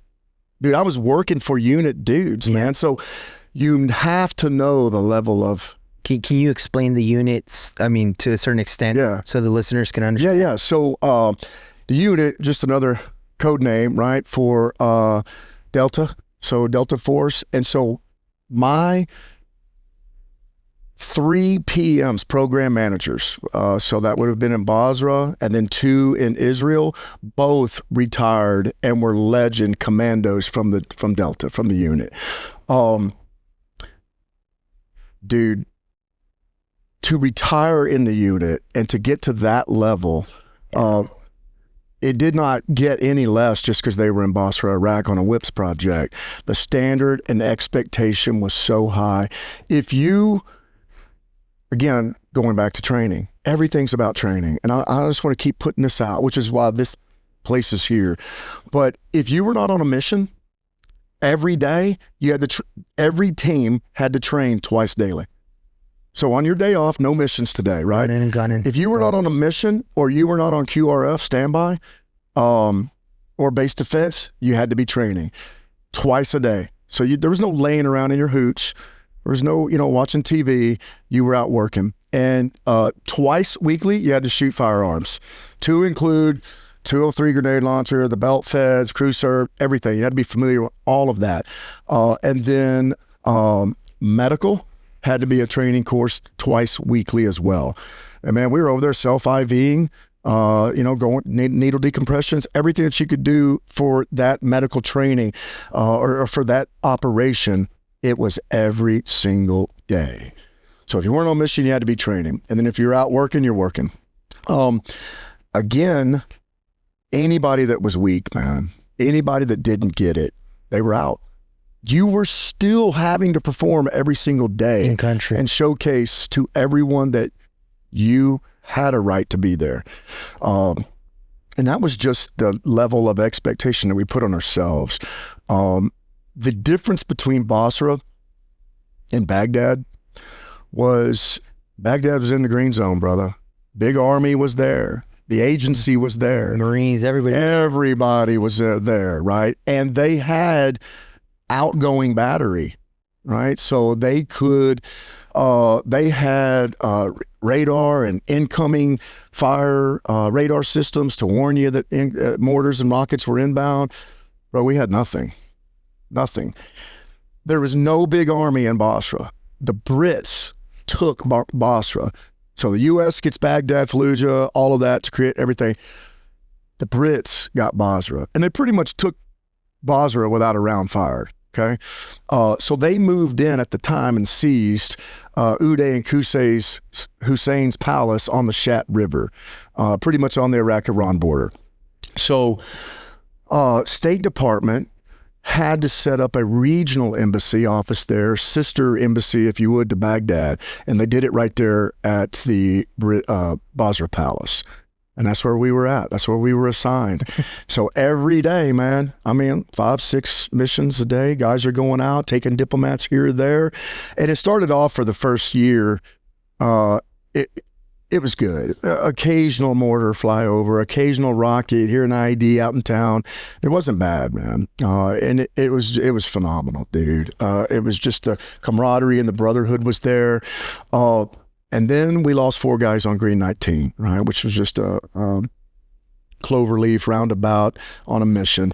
And then we started getting indirect fire constantly, almost daily. It's just like a moment where everything started to pick up. Yeah, it took a full pivot. It just shifted. So we began to get intelligence from the State Department that, by the way, the Iranian embassy is 2.5 miles from your front gate. The IRG, the Iranian Republican Guard, is here, and they are overseeing all the attacks and leading, directing, advising the attacks on the embassy palace, the Basra Palace. So, dude, it was every day, mortars and rockets, sometimes it'd be 7 a day, flyovers at night. But, and then it got really risky to go out in town, okay? We were very fortunate that GRS component was at our camp, was on our base. Yeah. And MVM had that contract at that time. So that was we were only getting intel from them. And those dudes were out snooping, pooping every night, man, doing their thing. It was great, working informants in town. So had we not had them, it would have been like the Alamo. It truly was like the Alamo. We were just stuck out there. Yeah. You're pretty much just sitting ducks. Yep. And then it just continued to escalate, just continuously. And then one day, again, we'd like to reference Benghazi, the embassy in Benghazi, right? And as horrific as that was, Ambassador Stevens lost his life, and then along with him was their IT specialist that was assigned there. Same thing happened to us, okay? Mortar lands right in the hooch of Julio's, right in his bed. The only thing we had left was 2 boots. Send them home, right? When they lost a staffer, IT, specialists, just like in Benghazi. They shut everything down. No more missions out in town. So now it's just pull back, defend the base. And dude, we got hammered every single day. I think in July 07, 08, we had I think it was 744, 714 impacts in the camp. Total, we ended up losing, if I remember correctly, it was like 9 folks. And most of that was our static guard force, because they were out on the perimeter. Correct. And the only thing they could do was cuddle up next to a HESCO barrier. Yeah. So, and then we started getting very deliberate, very controlled sniper fire. So we knew that wasn't the Iraqis, and that was going to be the Iranians, IRG in town, or advising the Iraqis. And dude, it was just every day. You just said a key word, the Iranian Republican Guard, right? Yep. The Americans today have this, apparently we like to defend a lot of these people now, and there's this like, you know, conception that we bully the Iranians and stuff, but what a lot of people don't understand is those guys do not like us. And people who are in Iraq, both private and DOD, I've heard many stories, especially in Basra, where they have been engaged by the Iranian Republican Guard. 100%. Yeah, they're advisors. Yeah. I mean, look at the Green Beret mission, right? Yeah. Same thing. They have that version of that as well. Yeah. They're down there advising the Iraqis. They're the ones setting up explosively formed projectiles. They're the ones that we started to see an IED go off, and then you start to see EFPs going off. Like, oh my gosh, man. What could take out an MRAP? Yeah. And so, yeah, exactly. So we pulled back into the camp, man. No more missions. And then there was one day in July that, dude, we were a full-on assault into the camp. Rockets, mortars. I'll back up. I think I sent you the picture of JB. So one of the fighting positions that we had, which were 240 positions just to defend the north side of the base, we'd always have two 240 gunner teams in there, right? And we would see them setting up across the Shat River. And our ROEs at the time were that if we saw them setting up a mortar tube, we could engage them, right? So we didn't have to wait for a mortar to be launched. The Brits' ROEs, dude, they could not fire unless they were fired upon. So the Brits loved us when we were there, man. They just thought it was great. This episode of Calling Your Shot is brought to you by Team Room Tactical. Proudly based in Scottsdale, Arizona, founded by a U.S. Army Green Beret, Team Room Tactical brings the grit and precision of real-world experience to the firearm community. Whether you're shopping for high-end rifles, custom Glocks, or one-of-a-kind Cerakote or laser engraving work, Team Room Tactical is where craftsmanship meets combat readiness. They're not just another gun shop. They're a tribute to the brotherhood built by those who walk the walk. Their mission is simple: deliver top-tier gear and custom builds to those who demand excellence. Check them out in person at 2334 North Scottsdale Road or online at teamroomtactical.com. Support veteran-owned, support the community, and most of all, support the mission. Team Room Tactical. And then we get attacked, man. The regional embassy office burned to the ground. Rockets and mortars. Maybe you can show some pictures, but the whole housing bay for where all of us lived at the time burnt to the ground, dude. There was nothing left. So we actually had to pull everyone back inside Uday Qusay's palace. So we were living in it. No AC, no nothing, kind of like the boys in Fallujah, man, and all those Marines. And some of those guys at the Haditha Dam were on our project. And you talk about the lifestyle. Those dudes were living in cardboard boxes in the Haditha Dam, right? So we were living like that, dude. And we were on MREs, just basically fell back and stayed inside the palace. But what was cool about it was we moved the gym in there. We moved everything in there. We had 3 stories for CQB. Training did not stop. And then we would just sit there and rockets and mortars would land on the roof. It was impenetrable. There's nothing that could penetrate it. Yeah. And then except for that one 240, that actually came in the window and blew that place up where JB and I forget the other guy's name were, who both survived, ironically. But then State Department said, all right, here's our next fallback plan. Everybody's out of country and we're going to leave 2 teams in country. And everybody fell back, and the regional embassy started working out of Kuwait. So triple canopy, dude, it was amazing. We had a villa, like a 4-story villa. Yeah. Party, time, dude. Everybody lived there, swimming pool in the basement, Yeah. gym, cooks, everything. Yeah. So you literally did half your rotation in Kuwait, partying and just having fun and working out every day and training. And then you would have to go in country. So 35 days in country at the Basra Palace. And when you got there, dude, it was like we were in prison, man.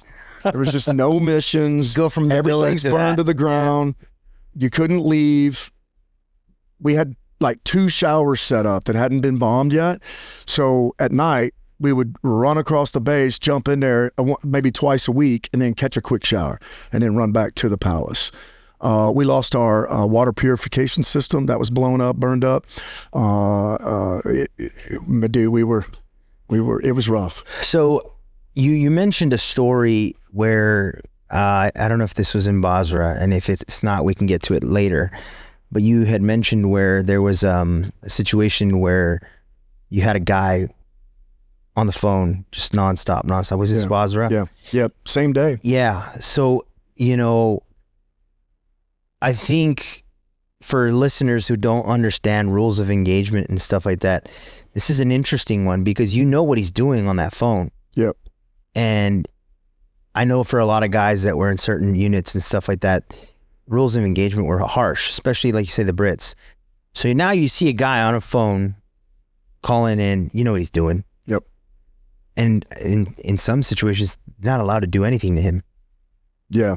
How was that? Yep. So that day, that incident was actually, 45 minutes into this attack that I've been talking about. And so we still had guys out on the ground. Everybody was still moving around. DFAC was still up. It hadn't been blown up. That was also burnt to the ground. And we start getting this incoming fire, except now indirect fire, but except it's very accurate. So something's changed, right? They're locked on. And so me and we called him Divido as his call sign. He was also out of 75th Ranger Regiment. I can't remember his real name. And he was a saw gunner. And so we run up and we mount on top of a Connex. And we're trying to suppress that area of the rooftop. So our wall was adjacent to residential area in downtown Basra. Okay, the wall of the palace. And I'm going to say maybe the gap between that wall was large enough for 2 cars to pass through. And it was high enough that they could look into our camp, dude. Yeah. It was horrible design. So it's coming, man. It's coming. Except it's hitting the embassy. They just blew up the DFAC. They just blew up the TOC. Now they're targeting all of the housing area, thinking that we're living there. And everybody had already fallen back to the embassy, hitting the motor pool. Like, oh my God, they're literally destroying us with accurate incoming fire this time. It's direct, it's not indirect. And so I run out, Divido and I run out, we get on that Connex, and I see a guy holding a cell phone in the middle of a mortar attack, rocket attack, looking off into Basra, and then looking into the camp. And then as they would launch, you could see him call the impact. Okay, another 25 meters. And he's directly calling it in. It was their version of an FO, man. Yeah. Yeah. Yep. So on a cell phone, right? Okay. So we had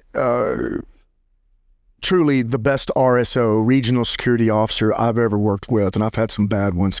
And he's great. And I came over the radio and I said, hey, man, we have an observer on a cell phone. He is looking into the camp.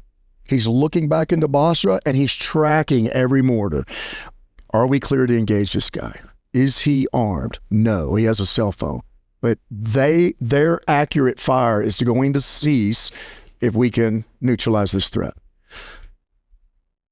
And he says, you're clear to engage. So we tried to suppress him with a saw, and he would tuck back into this little, let's just like a metal shack. Yeah. But we could not get accurate fire on the 249 over our wall and over that apartment complex. And he just kept popping out. And so I had my M4.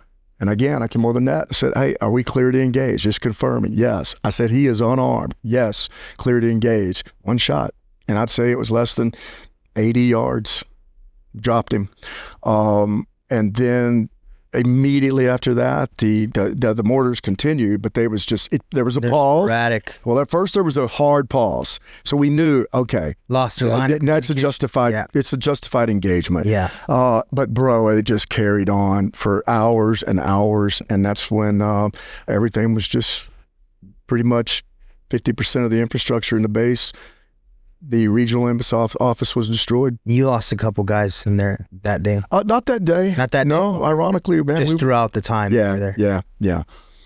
So, I will tell you though, over time, I began, just like with law enforcement, I'm skipping over so much, but staffing became an issue. Hey, when rockets and mortars come, that's some guys didn't sign on for that. No. I'm out. And so we had some attrition there. Then it was, we can't helo y'all out. We just can't physically helo out or in. So we need you guys to extend, right? I need you to stay over and then add another 35 days onto it. And so, but ultimately, man, we pulled the plug on Basra. State Department pulled the plug on Basra. Yeah. I think you pointed something out very important that people might not know, and explain it to them here, is in the private world, it's not like the DOD where there's a lot of resources. If your resources are gone and they're not there, they're not there. Right.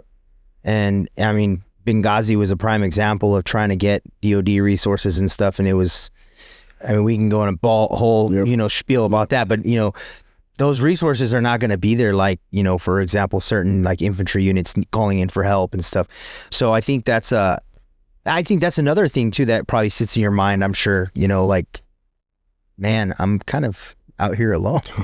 We were. Yeah. So one trip, State Department was having a big thing back at the embassy in Baghdad. And so Mr. Lou Bono, who was pretty much the ambassador assigned to that base, he had to fly up to Baghdad for this meeting. And so he's like, Slick, you're coming with me, man. And I want you to take 3 days R&R, just sleep, get in your hooch inside the compound there in the green zone. Blackwater had that whole thing locked down. It was gorgeous. So Mr. Bono and I, we did a helo ride from Basra to Baghdad. And bro, when I landed in the green zone, pool, volleyball, horseshoes, bars, the boys were living it up. Now, hey man, I'm not taking anything away from the BW guys, because we know how that was rough. Yeah. Right? But dude, they had the infrastructure. We had nothing, man. And when I got there, I know they did it on purpose because they knew I was a TC guy. They stuck me in a hooch row all the way down by outgoing artillery. And dude, I'm in there sleeping like I've never slept before. And then you hear mortar, seek cover off the radar detection system. Boom, bro, Big Army was sending it back, man. So pretty much, anywhere the radar picked up a mortar launch out in the city, Big Army's counter battery would shoot back. Oh, wow. And dude, I'm laying in my hooch right next to one of those cannons. Boom, it goes off. And man, I thought how nice it would have been to have one of those. Yeah. We had nothing. Especially that day that you're just they're just coming out of the sky like nothing. Yeah. Yep. So that's Basra. You guys pulled out of Basra pretty interestingly as well, right? Yep, we did. And we pulled back to the Basra International Airport. Yeah. Right. So think about just whatever was left, all the guns, all the helmets, everything had to be boxed up, put in cars, thrown in the back of Bearcats. And at that time, I was shift leader. So during my first rotation, I got promoted, got selected to move up from team member to team leader. So I had a team in Iraq. And so we're like, we're going to shut this thing down, man. Let's box it all up and just whatever can be salvaged, every laptop, put it in a vehicle. Well, we knew we couldn't, we needed some support to make that distance, that commute from that motorcade from Basra Palace to the airport. So State Department worked out a deal where the British would come in and support us. They sent us 2 Warriors, pretty much 2 M1 Abrams, right? Yeah. And so we had one in the front, one in the back. I think we may have had some type of SAS team in their little snatches. You've seen those before? Yeah. Like their little Jeeps? Yeah. Pretty cool. Yeah. And we motorcaded, bro, with a freaking Warrior in the front at about 10 miles an hour through every back it up, back it up. We try to make a right turn, cars everywhere, back the whole thing. We would stop and be static. We get all the way back. Which is dangerous. Yeah. Damn dangerous. Yes. Our number one rule is don't stop. Speed is your friend, right? Oh my God, dude, we're backing up a 18 vehicle motorcade. And then the Brits would get out in the city. Back it up, mate. And then try to make a right turn. It was horrible. Jeez. But we got there. And there was some sporadic, locals just shooting gunfire at us and stuff like that. But we're buttoned up, so it's cool. And we get there, no IEDs, dude. By the grace of God. Yeah. Yeah. So we set up camp at the Basra International Airport. You said something really important. I remember this in the military and stuff, but do you remember the times where no gear's left behind? Yeah. So when you see things like the Afghanistan withdrawal, horrible. It's awful, right? And I think for some of the listeners that don't understand this, like me and you and other veterans that are around here right now and stuff, we would even be doing field ops for training, and every piece of equipment comes with you all the time. And you just explained right now a very awful situation when you probably have like actual civilians working with you guys too, because you're at an embassy and all that good stuff. And every piece of equipment was packed to get out of there. And we left. Or destroyed. Yeah. We left them ready to, start their own army. I'm sure they have more stuff than some of these armies out there do right now. Well, the whole world watched the Biden administration do the world's largest black market weapons transfer ever. Yeah. They did it intentionally and armed them today. Yeah. Yeah. It's exactly what that is. Yeah. So Basra, you guys punch out back to the airport. Yeah. So we're sitting at the airport, and again, Habu, my program manager, calls me in the office, says, "Hey, dude, an opening just came up in Israel. Do you want it?" I'm 3 years in Basra now. Yeah. And I was done, man. I was so exhausted and just smoked. And he's like, "I think it'll be a good break for you." I said, "Yeah." And he goes, "Okay, your bird leaves in 45 minutes. Go pack your personal stuff. You're out of here." It was 118 degrees in Iraq. I land in Jerusalem, and there was snow on the ground. So I fly into Tel Aviv, Ben Gurion Airport. There was snow on the ground in Jerusalem. Wow. And I'm wearing open-toed Merrell sandals. So I trek on down to the embassy. They're probably like, "What's wrong with this guy?" Yeah. Hey. He's coming from Basra. I'm slick. I'm here. Where did I go? And dude, it went from combat to a diplomatic mission, man. So now it's suit and ties, man. Suit and ties every day. We don't want to see, no weapons can be visible. You got to be concealed at all times. It was a traditional diplomatic security mission. So in less than 24 hours, I go from that arena to this arena. Wow. And I will tell you, combat and the fear of death and the desire to survive makes you train, makes you work hard, makes you snuff out the weak, get rid of the weak. You don't have a place here anymore. But I landed in Israel, and it was, man, we're going to sushi tonight. You want to come hang out with us? Yeah. I really struggled you went with from firefights and mortars and stuff to now also having and it's not that you taper back completely, but you kind of have to, because that level of awareness that you have in Basra, you can't pull into Israel, because they're going to be like, "What's wrong with this guy? Dude, like, you're loose cannon. Hey, what's wrong with you?" Yeah, no, so my initial end briefing was, "Hey, dude, this is not Iraq. This is Israel. And these are the expectations. This is the rules of engagement." It's like, whoa, it changed. And it also, you kind of just keep waking this stuff up in me. But there was this mental shock, man. I mean, I just left the Basra Palace, showering twice a week. There was no Wi-Fi, bro. There's no talking to the wife. There's nothing. If I could jump on a sat phone and might get us aligned and catch her, "Babe, I love you. I'm still alive. Check in." That's it. To the boys, I got a liaison that picks me up in a Mercedes at the Ben Gurion Airport in Tel Aviv. There's no swapping body armor or nothing, man. I got a driver. Picks me up, takes me back to our... You probably didn't even have the right clothes for the job. No. 12... Oh, I'm glad you said that. Takes us to a 12-story villa. Pimp, dude. Gorgeous.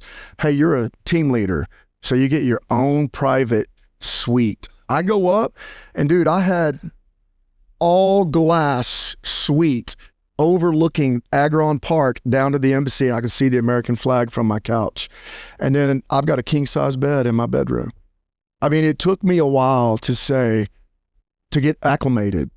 And there was some, I don't want to call it PTSD, but I will call it, hey man, you're jumpy when you got mortars flying over, right? You're jumpy. Remember those days? Yeah. So I get to Israel, and literally the guys are like, hey, we're all going out for sushi tonight. You want to join us?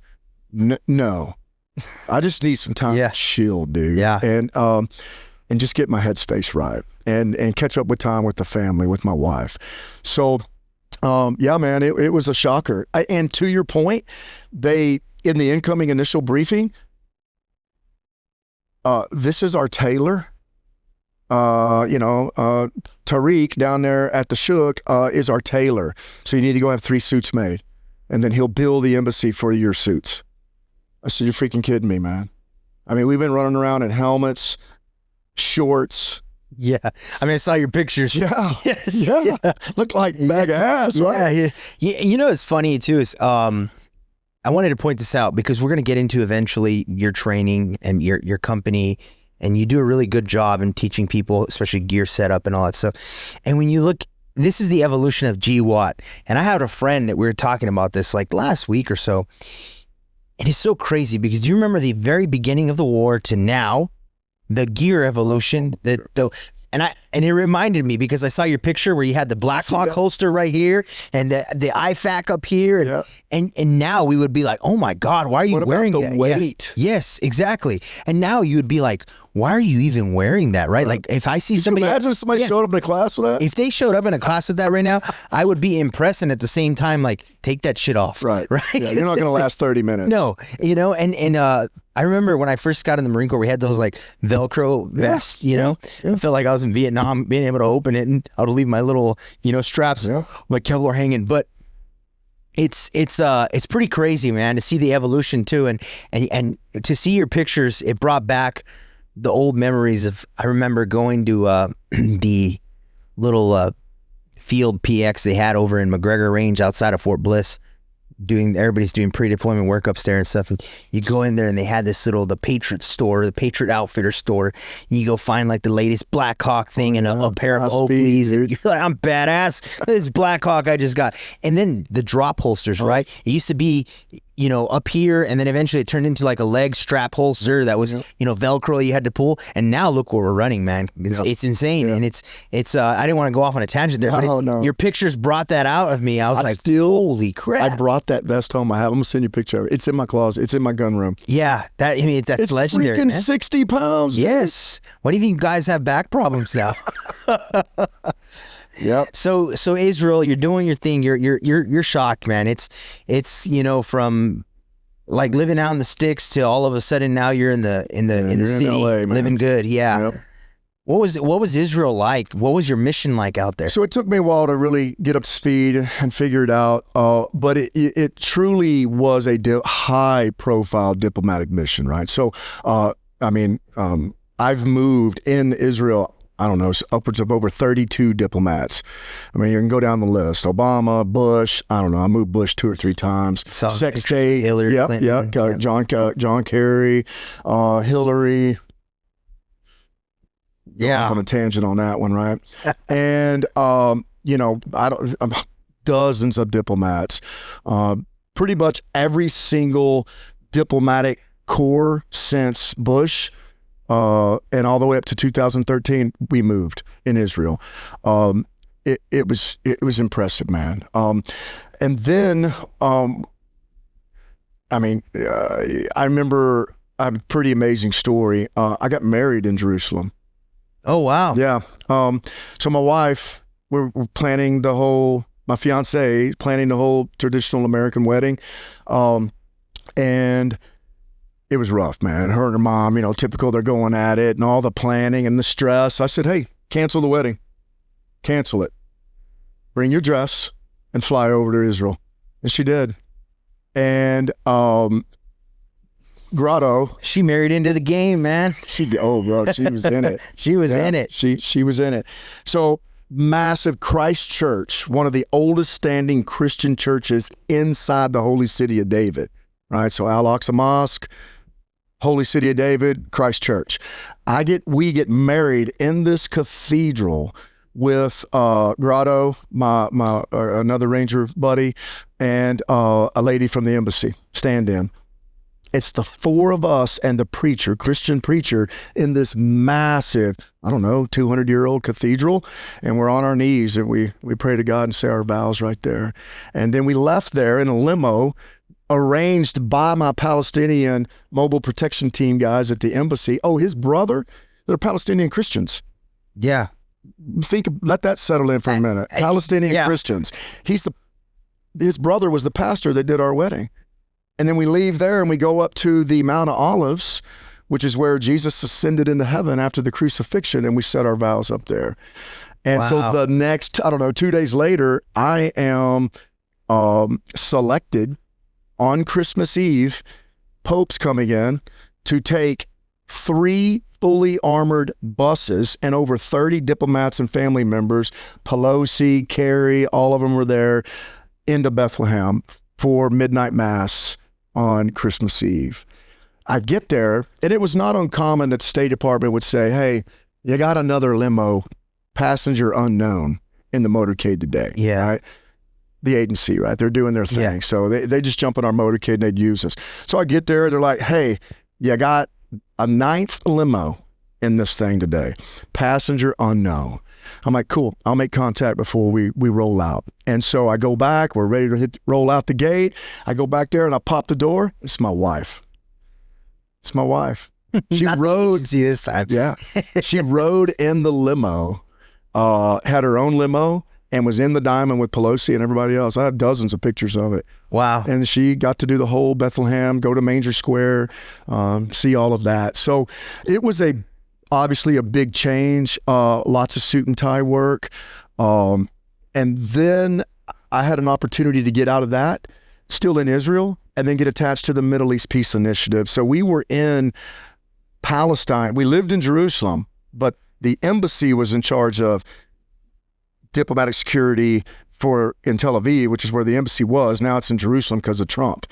But every day, bro, we lived in Jerusalem, but we were in Jenin and Nablus and all of Ramallah, all Palestinian-controlled territory, because State Department's mission was to represent the PA, which used to be the PLO, terrorist organization, Palestinian Liberation Organization, change hats, new shirts, new people. Now they're the Palestinian Authority.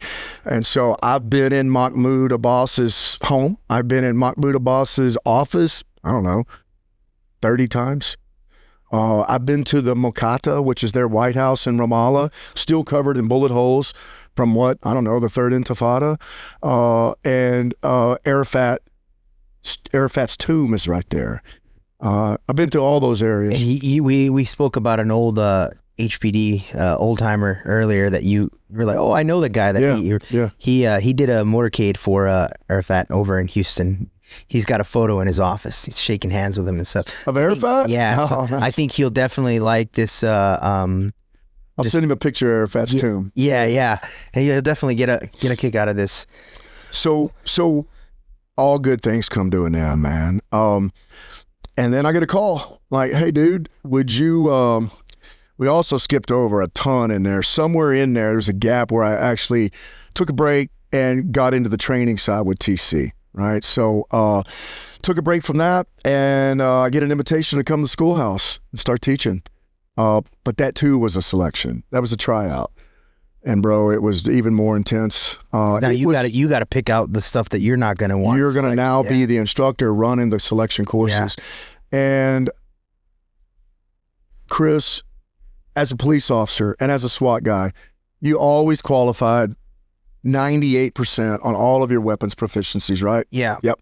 So same here. You have to. Yeah. We would even joke, don't forget to pull around in case you get indicted. Yeah. Yeah. So bro, it was not until I got to Triple Canopy Special JESTIC, was the Joint Exercise Special Operations Training Center in Louisiana, which is where TC ran it. Mm-hmm. That was our Blackwater. That was our Moyock. that is where I realized I didn't know anything about shooting, bro. And I basically got to go on a handgun, firearms, belt-fed 203 instructor course and shoot every single day. Wow. In the classes.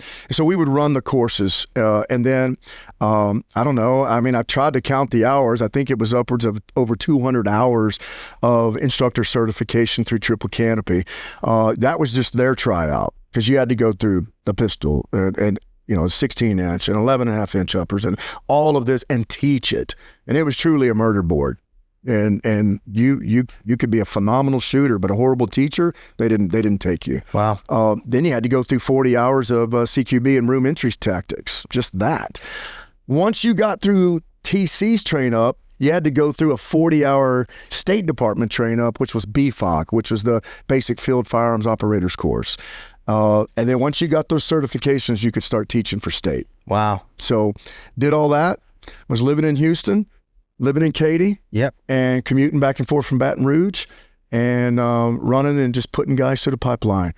And it was a nice opportunity and break for me to get out of operations and get into training. And man, that they just ignited. And again, my mentor in life, Kaz, hope to have him down here one day. He owns Cerebus in Florida. Every day I got to go to a class with that dude and all the other instructors. It's awesome. It was great. It was good for the mental health too. And I was home. I mean, yeah, you went from the crazy police work to all of a sudden, I need to find something. You find happiness, but it wasn't necessarily happiness. It was fun. It was fun, but it was playing with fire daily, so you definitely deserve that break. Yeah. Funny story about all that training. So they were winding down. Okay, so Obama administration's coming in. Yeah. And they always put freeze on funding, right? Plus extremely liberal. State Department became extremely liberal overnight. And so there was this pause between WIPS 1 and WIPS 2, and they weren't putting guys through training. There was very little training that was going on. And I had a mortgage to pay, man. I had work that I needed to get to work. So they sent us all home from TC, said, hey, you're free to go look for other jobs and other employment. SOC was getting into the WIPS game. They'd already been in the GRS side of the house, but they were getting into WIPS. And they opened up a nice training center, and they brought on this company called the O'Gara Group that was doing their training for SOC. And I knew the training manager over there was SOC, so I get an invite, and I show up and with the O'Gara Group. And dude, it was so weak. It was so pathetic. Really? Yeah, it was just weak. I just left TC, just tip of the spear in my opinion. Obviously I'm loyal to them. And I remember going in and meeting the training manager, and he says, I know I've heard about you TC guys. He said, you're going through BFOC again, because I want you to teach it the way we teach it, not Triple Canopy. I'm like, dude, I got to go through this 40-hour freaking course again? Yes. So I had to go through BFOC twice. I have two certificates for that. And ended up running it, and conversation off to the side, but it was weak, man. There were some really good dudes there, another TC guy there, a bunch of Blackwater guys there. We were all trying to do the right thing, but poorly funded, poorly led.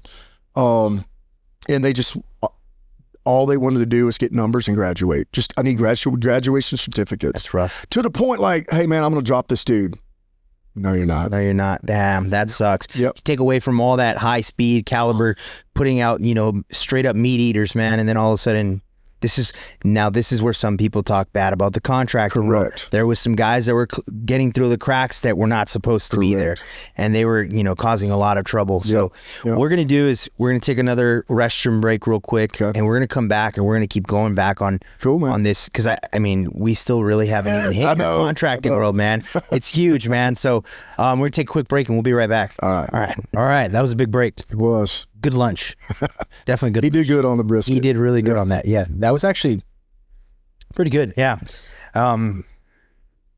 So we go from this 150 mile an hour lifestyle to living luxurious in Israel to having an amazing wedding, even though you only had, you know, a random embassy folk there and stuff. But I mean, to be able to say you got married in this kind of environment is huge, right? Special. It's, you know, so you're having all this crazy life and stuff and all these changes. And then you now come back to the United States, you're doing training, you're working kind of, now you're training and getting guys like yourself ready to go do what you were doing prior. Yep.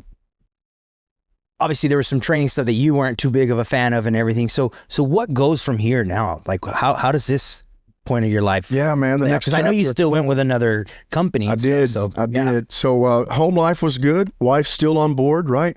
Things are good. Had a little girl, Caitlin, my daughter, during that time period, somewhere in there. And the training pipeline, the training cycle with State Department was winding down. And, you know, I kind of got burned out. I kind of hit that 5-6 year mark again. So I was looking for something else. And a lot of guys were leaving WIPS for this program called GRS, right? So Global Response Safety. And I'm like, man, I'm gonna throw my hat in. So I applied. I get another invitation to come back to a selection. And it was truly a selection, man. It was like, there's the optics, there's the slings, there's your weapons, and there's your ammo. Put it all together, and then get on the 50-yard line and get your weapon zero. Y'all work amongst yourselves and get a 50-yard zero.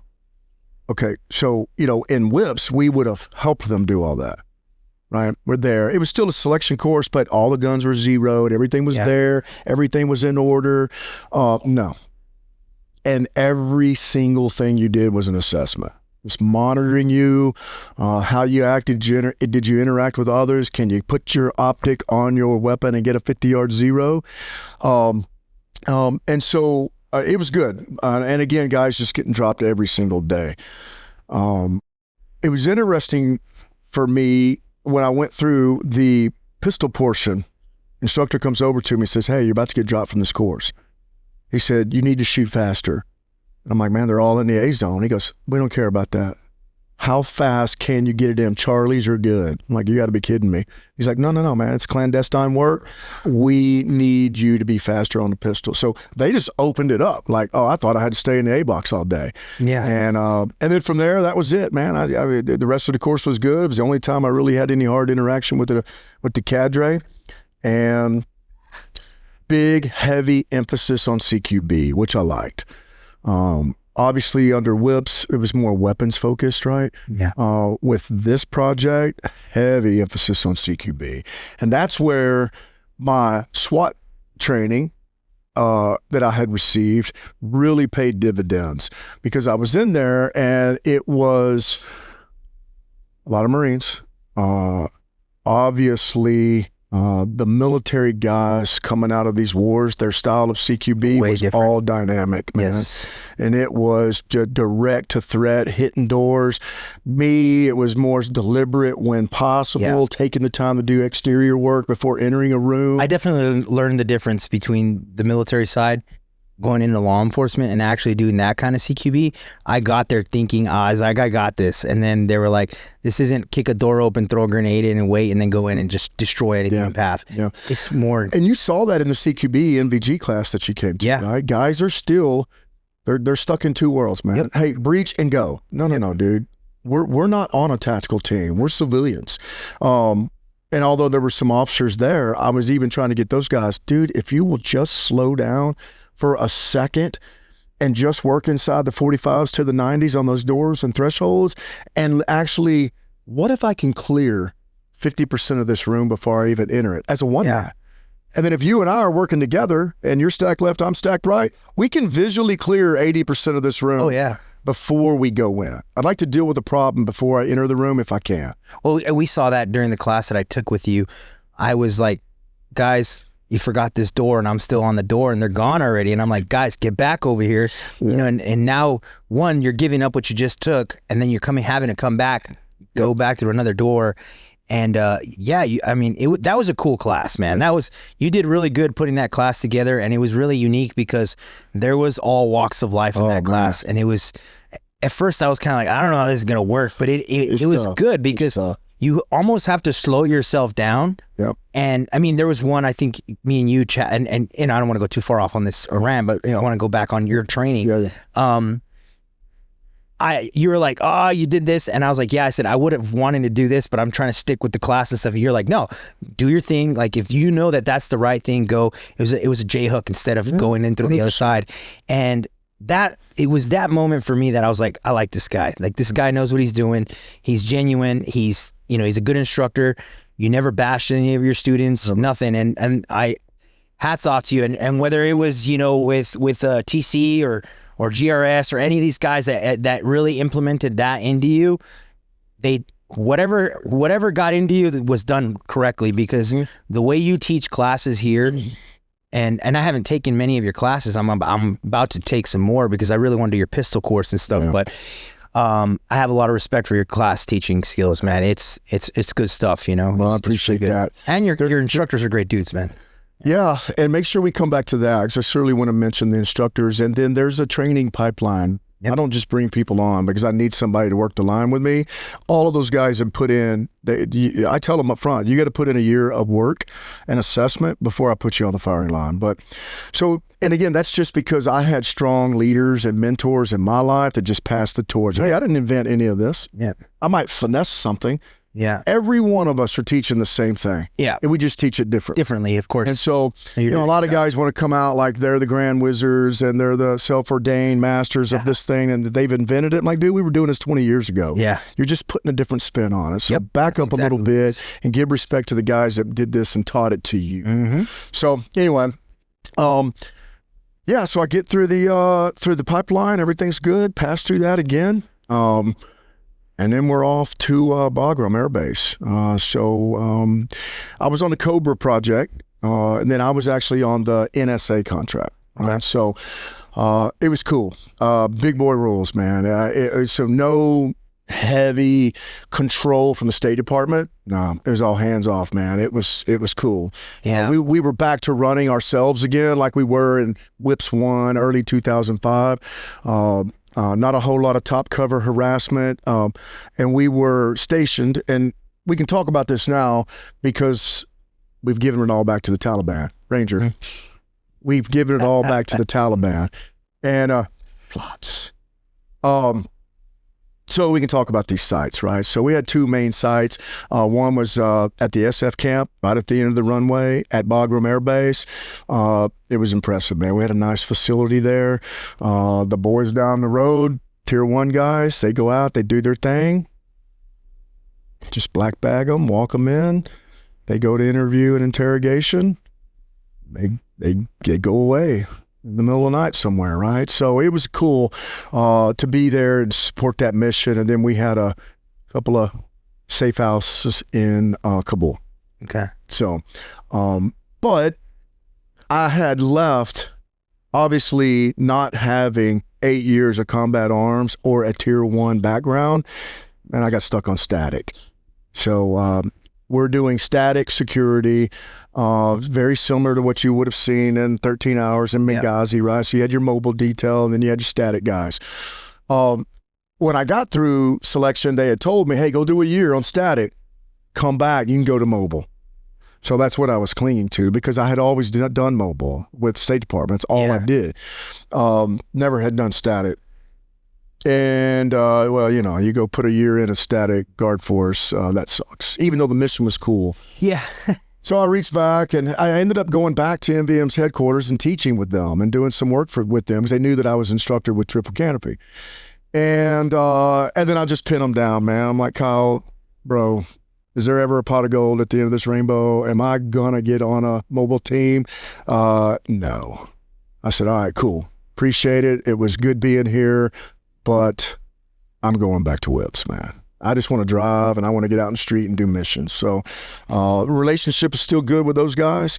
I did a little over a year and a half with them. And then I get a contact from a close friend with Triple Canopy and says he had left TC too, was with the new company. And he says, bro, we got the Kabul Embassy Security Force contract, so KSEF. Yeah. And we need a project manager. Do you want it? So now I've gone from detail member to shift leader to detail leader to program manager. Wow. And I was the guy at the top, man. And I'm going to tell you, it was the first time in my career path there that I realized, man, I'm all alone up here at the top. There's no team under me, just a corporate team that's back in the U.S. It's watching your moves. Yeah, man. It was a lot of pressure, So I'd say on average at any given time, I had 1,200 expats working for me in Kabul. Oh, wow. Ran a guard force probably of about 800 to 1,000 local nationals. And then we had the guard force that was at our camp. So I was not only responsible for the embassy security, almost as large as Baghdad. Yeah. But I had Camp Sullivan, where I probably had 500 guys living on. Because the embassy didn't have room for us to live at the embassy. Oh, wow. So every day the guys had to motorcade 3 shifts to the embassy and back so we were repeatable. We could have been hit anytime. But I managed Camp Sullivan. I managed a contingent at the Air Force Base, at the Air Base, all of the embassy security forces. It was a lot. And I did 7 months straight. Wow. To stand that project up. What was it? Was it here or was it in Basra where you said you seen some of the like civilians that were coming and helping you guys actually get hurt and kind of? That was Basra. Basra. Yeah. Yeah. Yeah. But every mission set has civilians that support us. So Elvis in Kabul was Afghan local national, and he was former Afghan police. Okay. And dude, that guy had more intel, and he knew everything that was happening. And we got better intel from him than we did the RSO shop. Wow. But they were not targeted by the Taliban like the folks were in Iraq. Yeah. I mean, dude, they were lopping off heads in Iraq because you had a Western style haircut. I mean, yeah. So we had a young lady that was at the camp, Iraqi, who did the payroll for all the landscapers, and State Department always wants to give back to the local populace, and she was great. She even wore a cross, claimed to be a Christian. It's another reason why they probably killed her. But they kept threatening her. They told us, hey, you keep working for the Americans, we're going to kill you, kill your family. And she kept coming to work every day. She did all the payroll. And one day, car pulls up right at the front gate, and they chunk her head out 50 feet from our front gate. And they were always probing us back to Basra. I mean, we kind of had a dude walk up with a briefcase one day, and he looked like the village idiot, I mean, he was just not all there. And he comes up, and we're talking to him, our Iraqi Terps, get back, and he's holding the briefcase like he's wants to show us something, and he crosses the no cross line, man, and he gets smoked by one of our guard force out there. And it was an empty briefcase. Man. We didn't know if it was. I mean, you don't know. Yeah, you don't know if there's a bomb in there. Yeah. Yep. So awful. That was just common. And they probably made him go do that just so they could see what you guys, how you were going to respond. So you have to drop them at that point, Man. But Afghan, and it was 2 totally different wars, dude. 16 months in Kabul, not one mortar. Different cultures, different styles of fighting too. Yeah. No indirect fire, nothing. No pot shots, no sniper fire, nothing. Now it had been attacked. The embassy was attacked the year before I got there, but since then, nothing. But then it was weird stuff, man. Like we had a 16-year-old kid. They got him all strapped up. I mean, he just walks up to the back pedestrian gate, and then they remote detonated him, and just trying to kill not us but the Afghans who were coming in through the inspection point to get into the embassy.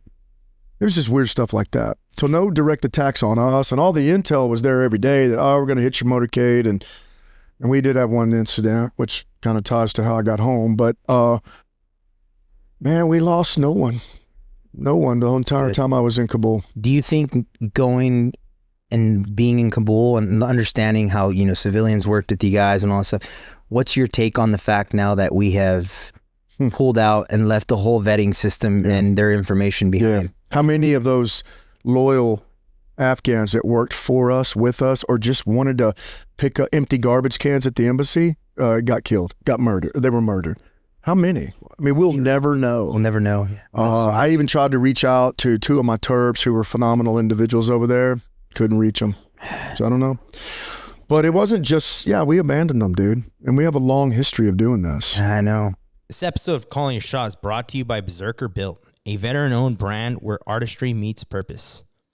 Founded by U.S. Navy veteran Timothy DeMeo, Berserker Built crafts custom skateboards and apparel inspired by Viking and Norse designs. But they're more than just a brand. They're on a mission to support mental health initiatives for veterans and first responders battling with PTSD, TBI, and much more. Each purchase contributes to this cause, turning functional art into a beacon of hope. Whether you're looking for a unique board or gear that stands for something greater, Berserker Built delivers quality with a conscience. Explore the collection and support the mission at berserkerbuilt.com. Again, berserkerbuilt.com. Berserker Built, crafted with purpose and driven by honor. It's awful, man. Yeah. And now you wonder why no one wants to work with us, why they're skeptical of working with us. Because we're going to back out, we're going to abandon you, and you're no longer useful for us. When you're no longer beneficial to us. Yep. And all the millions of rounds and ammo and helmets and nods. And again, never forget, we witnessed the President of the United States of America do the world's largest black market weapons deal. Oh, yeah. And what are you going to do about it? Nothing. Helicopters, everything. Oh, it's wild, man. I knew a couple Marines that were on the airfield right before pulling out, and there was some conversations about, typically you're like, oh, we're going to destroy stuff, and they destroyed some stuff, but not, they were also told to just stand down from other things. Yeah. And Abbey Gate, where all the Marines were killed from the ID, suicide bomber there at Abbey Gate. Man, that was 50 meters from the front gate of Camp Sullivan where I lived, right there. Yeah. I told you earlier that my interpreter was shot in the head by a Danish soldier from Abbey Gate. He just shot him through the windshield of his vehicle. So that was 50 yards from our front gate. Man. Yep. So you're in Kabul, you're doing your thing with GRS, that goes on. And you mentioned something life-changing happened to you in Afghanistan. Yeah.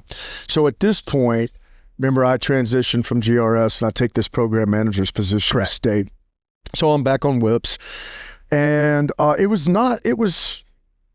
rare that the RSO shop would come to a mission brief. Normally they just send me the intel or send it to our intel specialist and say, hey, here's one of the other 18 threats that came in today. They showed up at the mission brief and said, hey, we want everybody there. We have credible intelligence that 2 dudes on a Yamaha 250 and a backpack, whatever, are going to pull up next to the motorcade and detonate, right? Try to take out the motorcade. We believe it's credible, and that's why we're putting it out. So we beef up the motorcade. We add in a couple additional assets on the QRF and the counter assault teams, and the boys punch out, man. All right, we're going to leave Camp Sullivan, and they're going to come down right past Abbey Gate, go down the traffic circle right by the airport, bang a left, and let's go 1 mile to the front door of the U.S. Embassy. And at that time, Smitty, Form 0311, was my detail leader. He's in the vehicle. And lo and behold, 2 dudes, backpack, Yamaha 250. Uh-oh. So they see it. It's coming up in the rear. Yep. They actually passed one of the vehicles in the rear to probably hit the middle of the motorcade to get it separated. Then a follow-on attack would have occurred. Right? Correct. So they see it. They put it out, and they call for counterflow. And for folks that don't know, that is standard ROE, standard diplomatic security missions. It's allowable for us to cross over and to drive in oncoming traffic, okay? And just serpentine through that and get away from the potential IED, the born device, the buried device, or even someone that's coming up behind us. The guys haven't even shot. They could have shot them, right, from the back of the vehicle. Mm-hmm. No one even fired at them, which is another issue. You got a 240 up on the Bearcat, and nobody shot at these 2 dudes. That would have been within the rules of engagement, right? It matched the intel. Yeah, it matched everything. Everything was there, okay? So they didn't shoot the guy. They was too heavily populated. It was, dude, just think 35, downtown 45, 5:30 p.m., right traffic. That's how it's going to be. So they didn't have a clear shot. So they called for counterflow. They counterflowed. I think they hit, sideswiped, I don't know, 3 cars. Everybody gets to the embassy. Potential IED threat pulls off. Very uneventful, man. Everybody's saved. We got transfer of paint and a couple of fenders to fix. And those people will drive to the embassy and the embassy will give them cash. Yeah. All right. Or back in the old days, like in Basra, the agency was out boosting cars every night. And then folks would come to us and we just give them a brand new BMW, right? And then say, oh, hey, by the way, you work for us. We want you to start giving us intel. Yeah. And they were really doing more law enforcement type missions over there. We didn't have that in Kabul.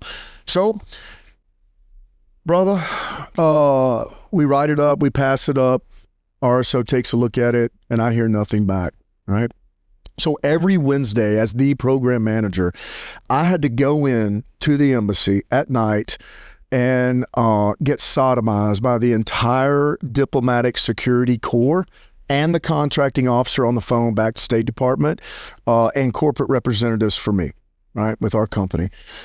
And dude, it was, how many canine searches did you have at gate number 12? How many boots did you get in on the inventory this week for the guards? I mean, it was just, how many shots were fired from tower number this and that? And I had to track all of that, man, and report that to them. So I come in for my weekly assault, and the RSO, this was female, her first post, brother, from graduating Diplomatic Security Academy, Kabul. Not Puerto Rico, not Paris, Kabul. Wow. In the middle of a war. And she was Air Force Security Services gal. She was tough. She was way overwhelmed, out of her league, dude. And she starts the meeting off with this. Hey, Mr. Thornton, we need to talk about the incident that occurred the other day. And she goes the whole back brief, reads my report, reads the guy Smitty's report, and then she's like, effective immediately. You will never, the guys will never counterflow unless they call over the radio and ask me and get permission. And look, bro, I mean, there's 15 RSOs and diplomats, diplomatic security agents right there. And they're all looking at me. They're looking at her like, did you just say that? But no one spoke up. And I said, ma'am, I'm a diplomatic security instructor. I said, this is directly out of your rules of engagement, directly out of protective ops and motorcade ops training, 101, counterflow when necessary. We did it every day in Iraq. She's like, I don't care. You will never do that again. I said, well, what if you're in the gym? I said, what if you're in the shower? You will not do it unless I approve it. I'm looking around the room like, none of you guys, are you old veterans? No one's going to speak up. The contracting officer from the Corps says, Mr. Thornton, please step out in the hallway. I go sit in the hallway in the embassy, 3rd floor, sit out there for about 15 minutes. Dude comes back, come back in the room, have a seat. Contracting officer says, Mr. Thornton, we're going to scratch all of that from the record. You will continue to follow established diplomatic security SOP. Thank you, ma'am. Now, how many people did you search at gate number 12? So I get up and I'm like, man, she just got cranked on. She just got smacked. Yeah. And I know I'm about to feel the heat. I was on 7 months and 3-day rotation straight. I'm like the Walking Dead, bro. And it was Christmas. It's my first Christmas home in like 3 years. I called the wife, said, hey, I'm on my way. And I got my flight. I go home, life's great, have the best 30 days of my 35-day rotation, and I'm emailing corporate. Hey, man, I don't have my return flight yet. Yeah, you're not going back. She says the RSO wrote an official statement and said she finds you challenging to work with, and you're done, dude. I said, well, I was done with the PM. I said, well, can I be a team leader? I wanted to get back with the boys. Just do that thing. No, bro. You cannot come to that embassy for anything. And Blackwater was just across the street. I'm like, I'm going to apply with them. Like, no. You cannot come back to this embassy as long as she's here. And I'm like, I just gave you freaking 8 years of my life, and this is how it's going to end. I said, am I blackballed from the project? Whips. Absolutely not. You can go anywhere you want. We are actually will do. At that time, the diplomatic security corps told me I'll do everything in my power to get you on another project immediately. You just can't work here while she's here. So I'm sitting at home unemployed, man. Now look, life was great. Things were good. I had more money than I could think of. I was making $1,200 a day as a project manager, and I just did 7 months, so do the math. Yeah. So, but reckless spending, reckless lifestyle, 4,000 square foot trend maker in Cyprus, pool. Yep. Wives driving a Cadillac. We had matching Cadillacs, bro. That's how stupid it was. I was living the contractor life. Yeah, you're definitely the contractor It was life. stupid, man. Not grateful for anything. No. Living recklessly, and I'm sitting there in this house every day, and I'm calling the boys on Skype. How'd the mission go? It was great, Slick. Just, you don't work here anymore, man. You have a family. And I just began to seriously struggle with this, man. I was nuts. I had to find something, and I'm calling everybody in the industry, every ace in the hole I got. Bro, we got you. Stand by. We got you. And it never happened. Every door was shut. It just door after door after door was shut. And man, that savings goes quick, brother. Yep. It goes very fast when you're reckless and you don't appreciate what you have. Yep. And just fast forward a year, I got to sell the house. We both drove our Cadillacs down to the dealership and traded them in on one GMC Acadia. And we said, man, let's get out of here. Let's just go to San Antonio. And we pack up and we come to San Antonio, had a little bit of money left. And it was here that I was at my lowest, dude. I couldn't get to work. Don't they know who I am? Yeah. I gave you all of this. And then it turned to anger and resentment. And then I'm taking that out on my family. Yeah. And at some point, my wife's like, well, you're reckless and you're out of control. You're about to lose your family too. Yep. She's like, I'm going back to Houston to stay with my mom. And God bless her mom for saying, no, you're not coming here. You're going to stay with your family and y'all going to work this thing out. You're not going to break apart this family. And so many thanks for her for supporting the family there. But couldn't get any lower. It was rock bottom, dude. Yeah. Yeah.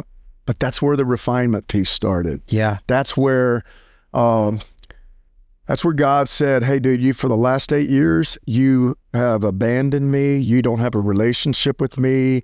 You're so far from your Christian values and beliefs. It's all been about you. Guess what? There's no more you, man. Yep. It's all taken away in the blink of an eye. Wow. Yep. He works in interesting ways, huh? Yep. Man. Yep. So what do you do, right? So again, my wife says, hey, dude, get out of this house, get up, go find your purpose in life, do something. And I said, I'm going to start a security company. I'm going to start a training company first. And I'm going to call it Paraclete. And for many that don't know, Paraclete, or in the Greek, the Parakletos, is the Holy Spirit. Right? Jesus said, I'm leaving here. I've died. I've risen from the dead. I'm going to heaven, but I'm sending you a helper, a guide, a mentor, the Parakletos, the Holy Spirit. It's going to be here to guide you guys and take care of you and protect you. And so that's where I said, I'm going to start Paraclete Consulting Group, and then take that concept of helping others, law enforcement, civilian, military, whatever it is, and just helping them and sharing what everyone before me shared with me, just sharing it with them. And so Paraclete was started on a $5,000 loan because I didn't have the money. I went down to Randolph Brooks Federal Credit Union and got a $5,000 loan. Started it, built a website, and bought a trailer, and that trailer is parked down here. And I went all over the state of Texas teaching pistol and carbine SWAT, CQB classes. And I saved every penny, dude, and just saved it. And at some point, I'm training these folks, right? And they're like, well, we have a security problem. I mean, we need the training, but some of our clients, corporate executive protection, like, do you do security? And that question kept coming up all the time. Do you do security? And I had to get, nope, I don't. And then one day my wife's like, well, why don't you do security? Because you know what to do. Right. And I said, that's, again, she's the genius in the family. And so I created I went and got the LLC. We're a licensed private security company here in the state of Texas. And our motto is that we provide non-traditional security services. So if you're looking for a security guard, no, that's not what we do. It's beyond this. No, that's we're down here. We're looking at good levels of security. And I've got 19 guys that work for me full time, guys and gals.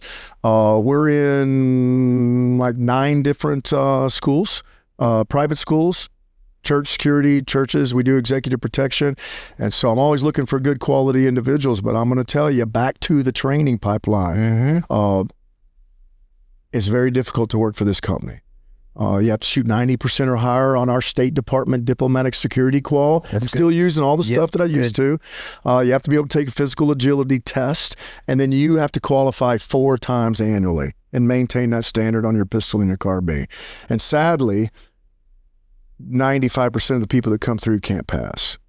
So anyway. But it's good that you're maintaining those standards. Always. Because you at least know when you put these guys out there, you know you're putting quality out. Yeah.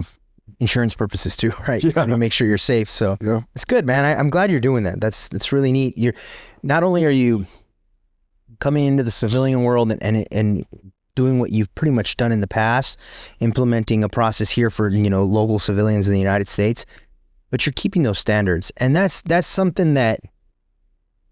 I'll tell you something, a little side story real quick. I got at one point in my life here in the state of Texas, I got a private investigator's license and level 4 and all that. Yeah, great. All that jazz. Because I was trying to do that stuff on the side, right? Yeah. I needed money. I was going to go to college and, GI Bill doesn't cover everything, right? So I'm like, okay, I need some money. So I started doing PI work, and it was kind of funny because I had left law enforcement. I have my own random crazy story. When I left law enforcement, I did a whole career change, right? Because I just did not want to be in this world anymore because I was going through my own internal monster. So I was doing like fugitive recovery on the side. Whew. Going to college, one day I'm wearing scrubs because I went into the medical field. I'm wearing scrubs. I'm chasing this guy down the street in Albuquerque, Armed or unarmed? I was unarmed. Yeah. And I caught him. And when I caught him, I realized, shit, I don't even have cuffs. Luckily, he gave up and was a good guy. To an extent. Then I told myself, okay, you're being stupid, Chris. Like, now you're just being reckless. Right. It was really dumb of me. And it changed my game. Then I started doing it a little bit more detailed. I had, we had a specific vehicle for it. And, I had some guys working under me and stuff. And I started getting bondsmen throughout the state, like, Rich, can you go get this guy? Can you get this guy? And one day, the funniest thing ever, I'm pulling up to a house and, I'm about to get this guy at this house. I know he's there. I had somebody already told me he's there and everything. Yep. And as I'm about to hit the house, so are the marshals hitting the house. So nice. The marshal guy's like, who are you? And we're talking. And then I was like, I'm just here to pick up, here's the warrant and stuff. And he's like, oh, we've got a warrant for him too, And he goes, so you're a bounty hunter? Is that? I was like, yeah, I guess so. Yeah. I said, dude, I'm going through college. I have experience. I was a cop. Like, I'm just trying to make some side money. And he goes, so you get paid if you take him in, right? And he's like, well, he's ours, but how about we'll let you process it? I was there like, you go. Thanks, man. We worked together. Cool. It was nice. Marshals pulled him out of the house for me, but it was kind of cool, man. And it's a different, people in this country, and I'm getting back to where I wanted to talk about with how you're keeping your standards high.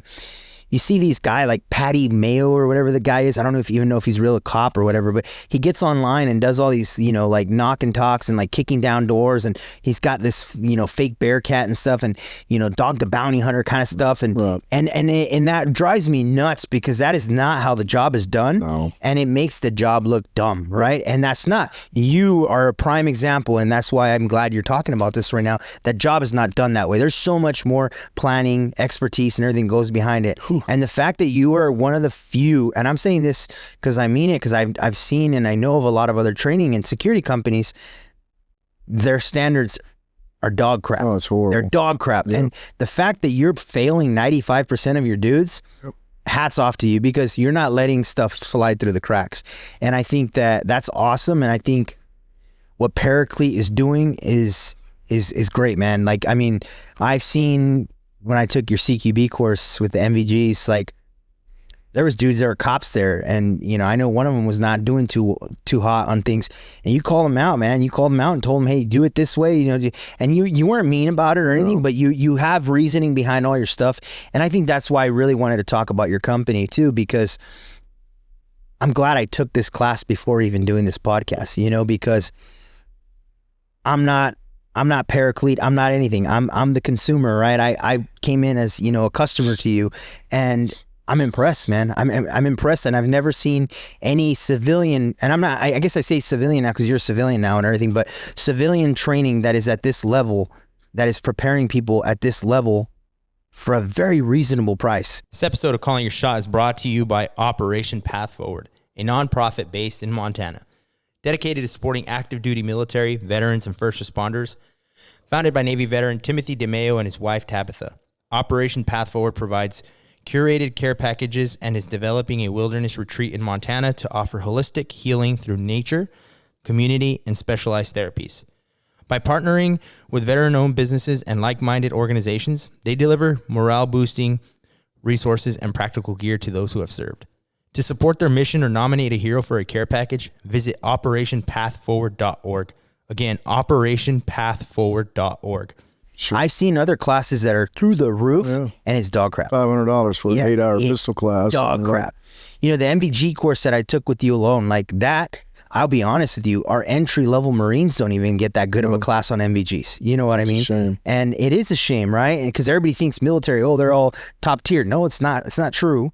You know, and I think you're doing good, man. You're really on to something. So you and to get reel us right back in, you start Paraclete, and this is where it's going. You're nickel and diamond saving that money up. Yep. Your wife finally says, hey, Dodo Bird, like you do this, you do this stuff, like, yep, you know, don't say no anymore, you know? So how does that work after that? So, you know, hey, we didn't get 2 Cadillacs, I can tell you that. Yeah. But, we were surviving, right? Family units together. I'm chilling out. I'm doing what I'm doing. I'm getting ballistic therapy every day, which is so crucial. You know, we talked about that before. Some of the things these, you know, our vets need to do is get back behind the gun. Yep. Because it's very therapeutic. That's what this place is for. And the next chapter in that was that, man, I was renting ranges, having to rely on negotiating, you know, can I use your range here and there? And I thought, man, I just need my own range. And then I'll just be home. That'll be my home base, and we'll do everything there. Chris, for 3 years to the day, I was looking for land. And I'd load the family up, drove them nuts, drove all over South Texas looking for land, all through this area. I made 3 offers on land here in Seguin, and on 2, 1 fell through, and on the other 2, another buyer offered more than the asking price. Who does that, right? I just love this property so much. I'm going to give you more than what you're asking. Yeah. So that I didn't get it. Brother, that was divine protection, man. Check this out. For 3 years, I looked for land, saving every penny I had. And I taught a church security team course to a local church here. A guy in that course says, man, you need your own range. I said, I'm looking for it. He just brought it up. I said, oh, trust me, that's the next goal. I believe it. It's going to happen. He's like, well, I got a friend that's a realtor here. You should talk to him. He hooks us up randomly. We've never even met. I text him, and he's like, I'm actually over here looking at this piece of property. Meet me here today. So I drive over there. He's like, this isn't going to work. He goes, but I have another piece of property. This is divine, man. He's like, I got another piece of property that I want you to consider. And he said, this piece of property has been held up, locked in a family trust for 3 years. So God just held it for me for 3 years, man, and said, drive your family nuts, go look, make offers. I'm gonna break every one of them because that's not the one that you're destined to have. Mm-hmm. And so we come out here, right here where you and I sit today. What a spot, man. At Secure America now, weeds and corn 6 feet high. And he's like, this is it, dude. And I'm like, this is it? He's like, yep, this is it. And I looked back there, but right where the 400 yard, right where range 4 is, the 100 yard range, pretty big steep. If you're going back to range 6, you see how high you got to drive. And I thought, man, we could just bulldoze all that, take that down to ground level and use all that dirt and put it here. And there's your berm dirt. There's my berm dirt. Yeah. I did not bring in one speck of soil on this property. It all came from itself. And so I make an offer and he accepts it. And I closed on this before it ever went to market. It was divinely held for me, dude. So that's not luck. No, there's no coincidences, man. No. And I will tell you too, Chris, I walked right out here, probably somewhere where the classroom is. And I just got on my hands and knees. And I said, God, I don't deserve it. It's clear to me that you shut the door in Afghanistan on some BS nothing. A fender bender and a couple of swipe cars. I'm out of work. There could have been other things that could have. Oh, dude, you should have, bro, you should have seen what we were doing in Iraq. Uh-huh. And I lose my job over this. I didn't lose my job. God just said, oh, time to come home. Because I'd have stayed there forever, dude, and lost out on what he had predestined for me. And then that 3-year period of saving money, dude, that was the rebuilding phase of Shawn Thornton. That was where God was saying, hey, I want your attention. You're all on me, and I'll let you tinker around in classes here and then, and I'll feed you things, but you're not ready for what I'm about to give you. You're not ready for it. Yeah. And so bringing my family closer to God, me trying to have a daily walk with Christ. We are called to have a personal relationship with Christ, right? And now look, that's a struggle, dude. That doesn't happen. No. I have to work at that every day. But I got out here on my hands and knees and I said, Lord, if you will give me this before we closed, but I said, if you will give me this piece of property and you will bless it, I will use it for the glory of God in some way. I don't know how, but I'll use it to glorify you. That's I'm like getting that weird feeling right now because me and you, when we first met, I had already met you the night before at the class, but we got to finally talk here at Secure America now, and it was just very different from when I got here from the class. Probably we were at that old hospital, that creepy place, man. Yeah. And pretty cool place to do that kind of course. But I definitely was not happy walking down that hall at night by myself. That's for sure. But so when I got here, I noticed something very different. It's very mellow. And I mean, there's some hard chargers in this area right here. Like you said, I mean, you got a gym out here, you know, you got a pull-up bar, you know, you got weights out there, you know, you might have a crazy dude running in Ranger panties out there. That's what we do. It's just the environment here, and I love that. It's awesome. But when we sat down in your little gator and we were talking, you had a guy who comes up, and me and you were just talking about that scenario. And I'm not going to get in detail because I'm not going to share his personal stuff and anything of that stuff. But it was... I remember driving home and I was like, you're up to something. Yeah. You are up to something. And and I have recently been in that phase of things where a lot of stuff closed on me this year. In the beginning of the year, I had all these big plans and then it closed on me. And a guy who helped me out after some of this happened was, you know, Solo. He's out here right now. And I feel like a lot of this has come piece by piece, and it does not make sense how it happened other than it was his work. All the time, dude. Isn't it wild? It's crazy. I call it God connecting the dots, man. Yeah, that's what it is. It's just bringing people and resources and friendships and into the community, man. Yeah. And then if we all, as believers, strive to hold each other accountable to be better godly men, stronger, bold in our faith, then it's just like being overseas, man. We're just motivating and supporting one another. You know, and we talked about this before the podcast. I think it's before or during one of the breaks. You don't have to do this stuff and bash people or hurt others' reputations or anything. Everyone's had their own demons and monsters, man. And do I agree with some of the other stuff some of these people have said or done to themselves or their own names? I don't, man. And I don't care, you know? And my motive with this podcast is to bring individuals like yourself so that the listeners can be like, wow, like, you know, because there's always doubt. There's always doubt in everybody, man. Especially in our community. There's, as much as we act tough and, you know, like you got this shield of armor right in front of you, there's doubt and there's distrust. There's all kinds of stuff. We breaking each other down. We eat our own, man. And in this community, we shouldn't be doing that, especially when we're a community begging to say like, oh, we have the, you know, anti-gun people against us, blah, blah, blah. So then why are we against ourselves? Yep. We should be uniting and being strong, because when I see other podcasts and stuff like that, and that's why, look, I like Shawn Ryan. I like some other podcasts I've seen. Yes. I like what Kyle and Blake Cook are starting to do now. That's really neat. I like what DJ and all those guys are doing, just giving out information, not focusing on, because of course, I'm sure there's drama on all of those guys' back that somebody can say, oh, they did this, they did that. Who cares, man? We need to come together as a unit and push this community in the right direction. Yeah.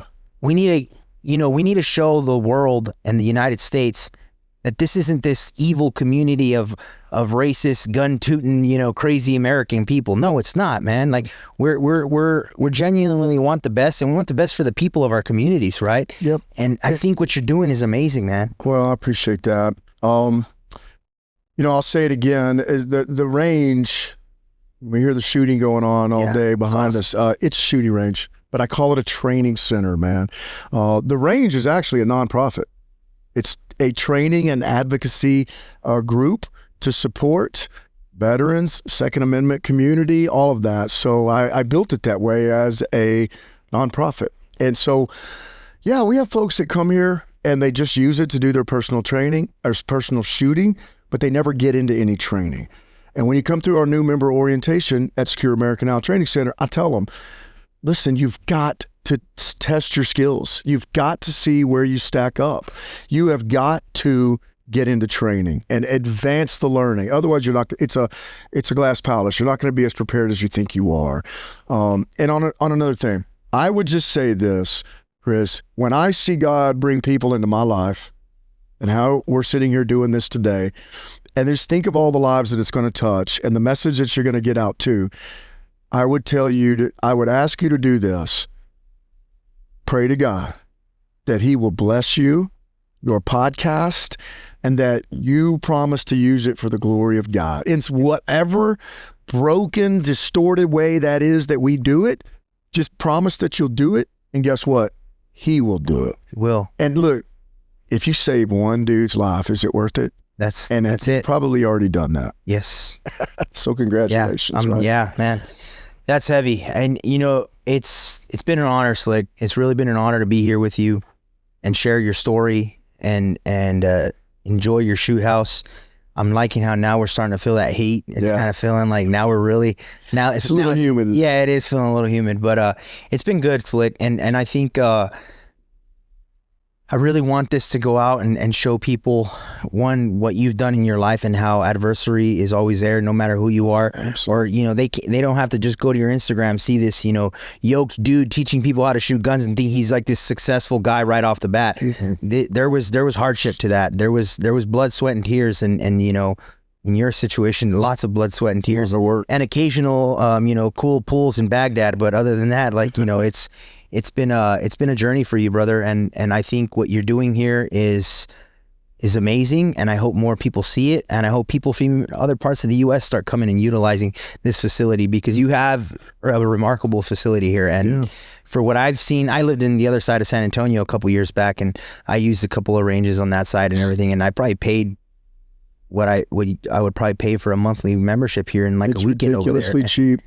You know, I'm getting yelled at by the RSO who probably doesn't even know how to shoot, and he's telling me, get off the line like that. And I'm like, whoa, like, don't do reloads. And I'm like, oh, God, fine, all right. Like, Yeah, counterproductive to survive in a let me gunfight. put this. Yeah, and you know, look, all right, I'm gonna give you something quick and dirty and personal, and some people will bash me for it, but I don't care.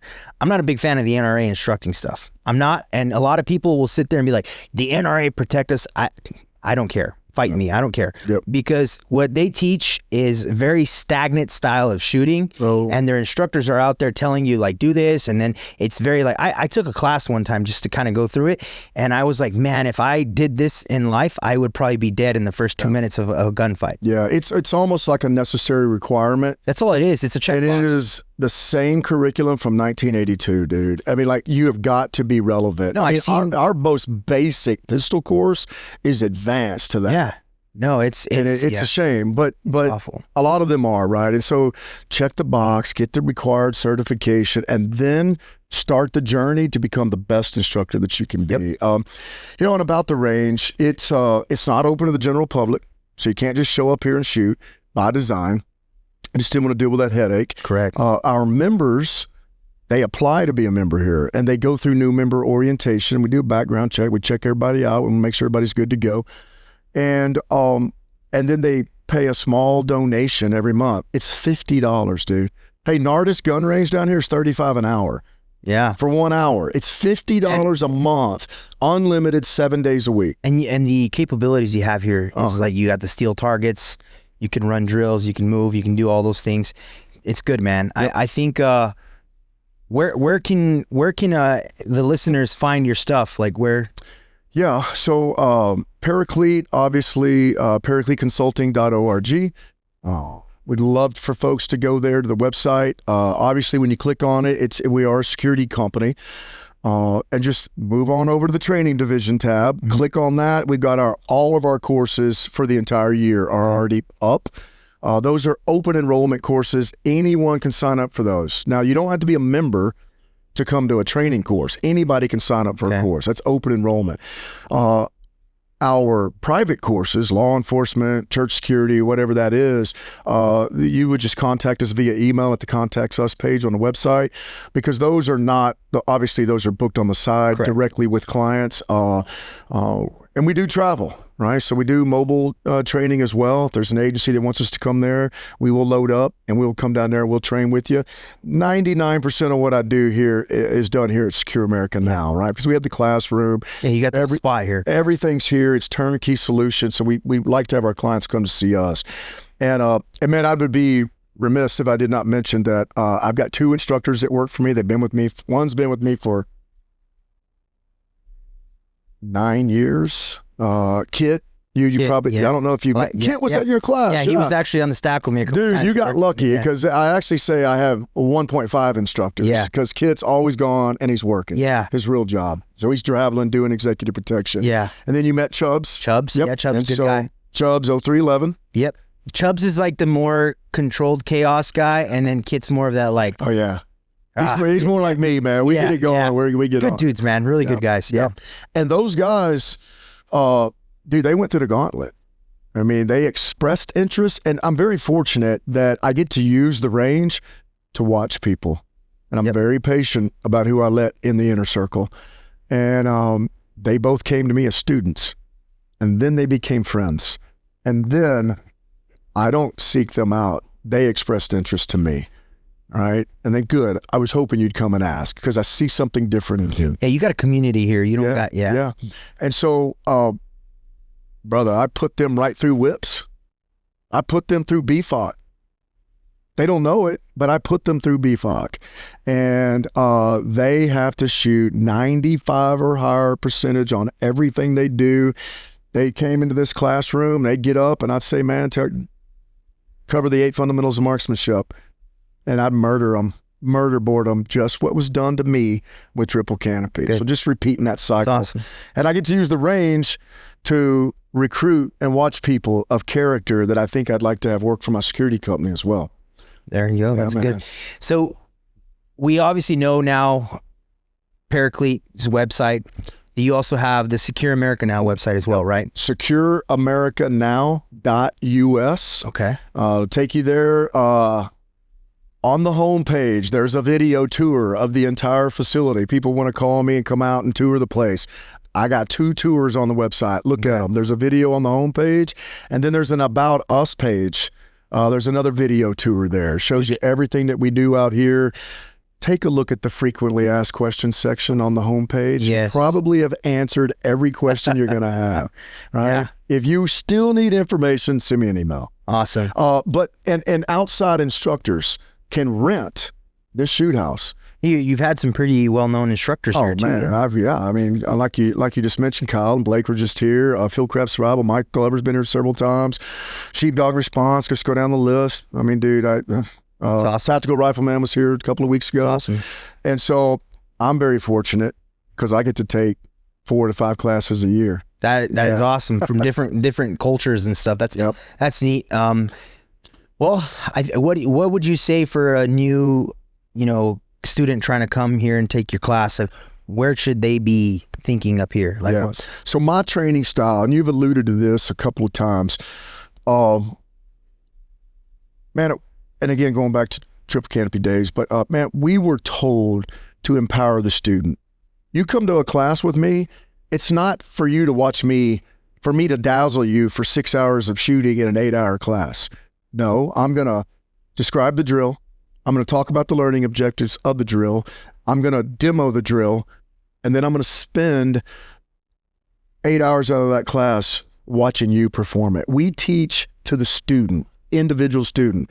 In essence, if there's 15 people in a class, I'm teaching 15 different classes simultaneously because your grip and your draw is different from this guy. Yeah, I did notice that too on that class. Man, I'm teaching to each people. Awesome. And a lot of times we see instructors just, hey man, you're paying to come here and watch me shoot. I don't do that, right? I'm going to demo a minimum expectation for you, and then I'm here to make you, each student, better at that task. I would also say, it's not all just about pistol and carbine, okay?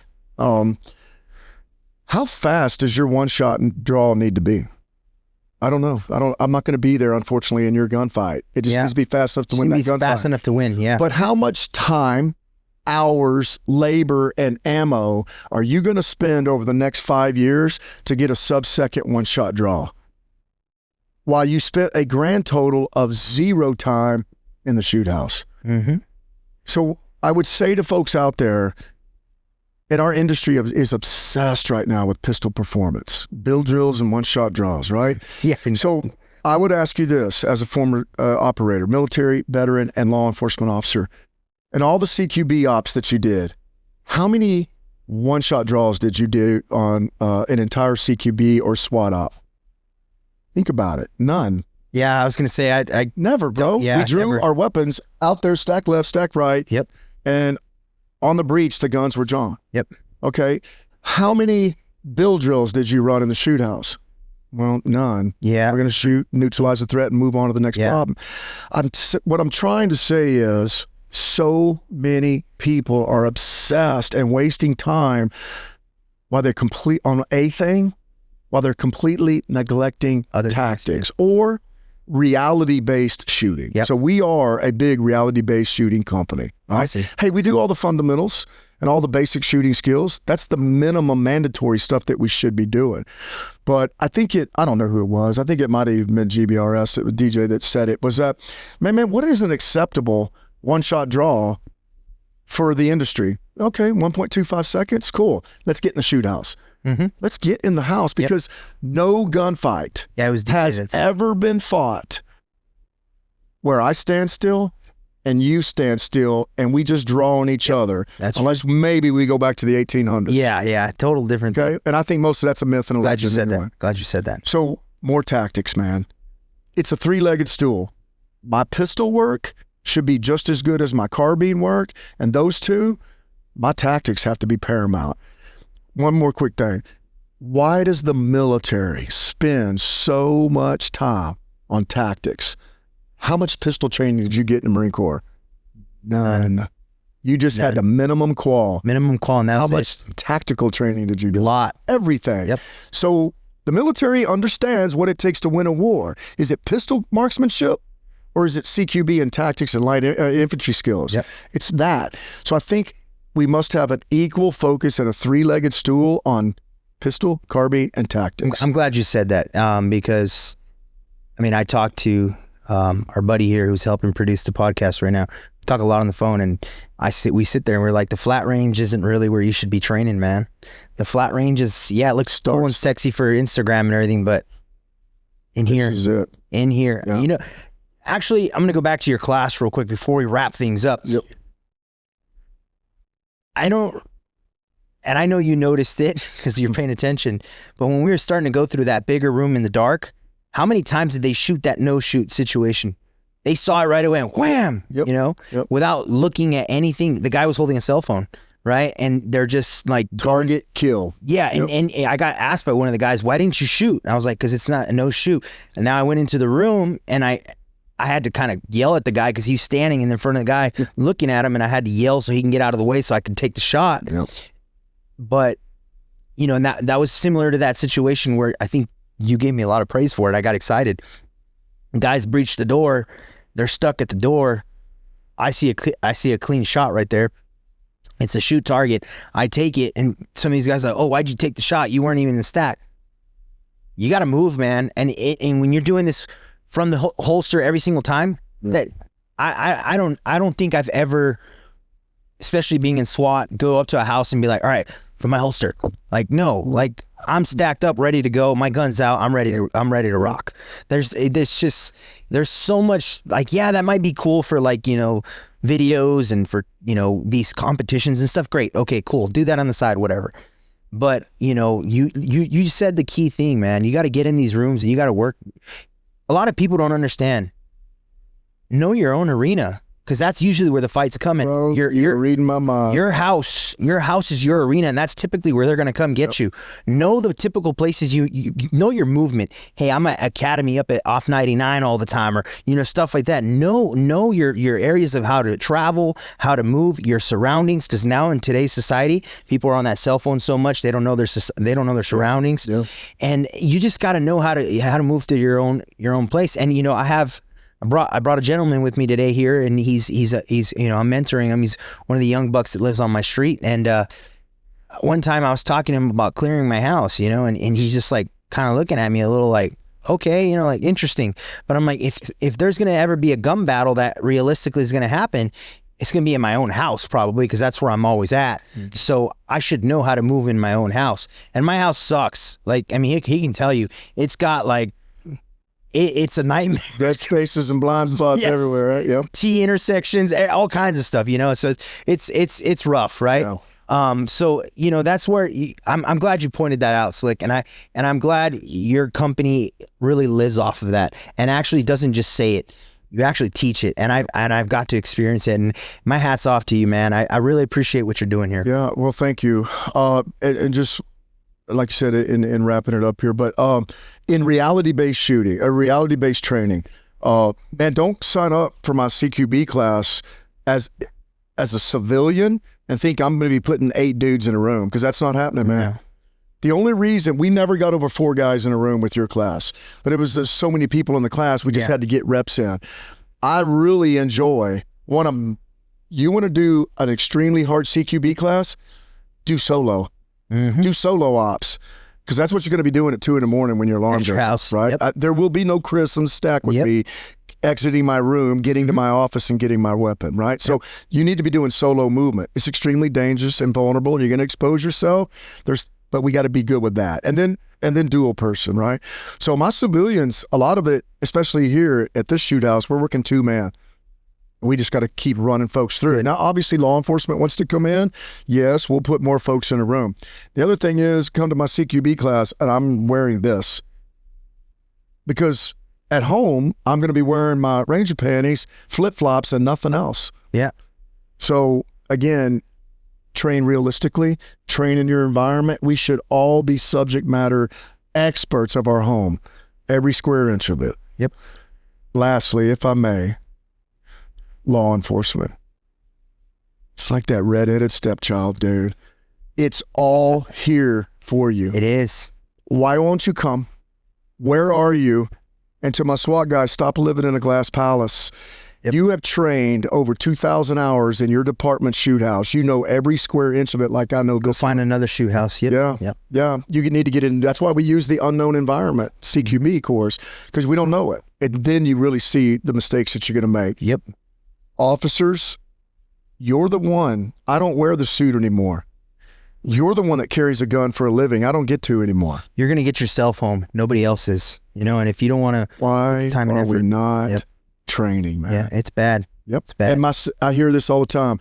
Well, my department won't provide my ammo. All these civilians out here, nobody, you know who provides their ammo? They do. They do. Yeah. Well, my department won't pay me to come. Are you kidding me? I got a member driving in the front gate and his bumper's dragging and about to fall off, but he's going to get in his training. Why is a plumber and a carpenter training more than law enforcement? That's why you're starting to see a lot of gunfights that happen in the streets not go in favor for law enforcement either. Yep. I saw one recently, right before we finish up. Guy goes to a gas station and they get in a shootout and the dude shoots him, but he stays in the fight. He keeps dropping his mag somehow, but he definitely trains because he stayed in the fight. Yep. Even though there was malfunctions and stuff, he stayed in the fight, was running his radio while he's shooting at this guy. And I give the guy, hats off to him that he survived and he was able to stay in the fight. But that just goes to show you, man, like that guy, he shot him a couple times before he came back out and was like, nah, I'm still going to get this cop. And I mean, I've seen it. I've seen it in New Mexico, where a police officer was state police officer. It's pretty famous and he was a good guy. I knew him and, he got murdered on the side of the highway and, outside of Deming. And, it was awful. It was an HSI hit and, he just got gunned down. By the cartel member? Yeah, it was, I don't even want to go into it, but yep. you got to train, man. You got to train. Chris, you're also seeing officers unwilling to shoot. Yeah. Oh, that's true. You're seeing a lot of that, man. So anyway, we're here for you. No, yeah. So now that we'll plug all your stuff in, we'll put it on there.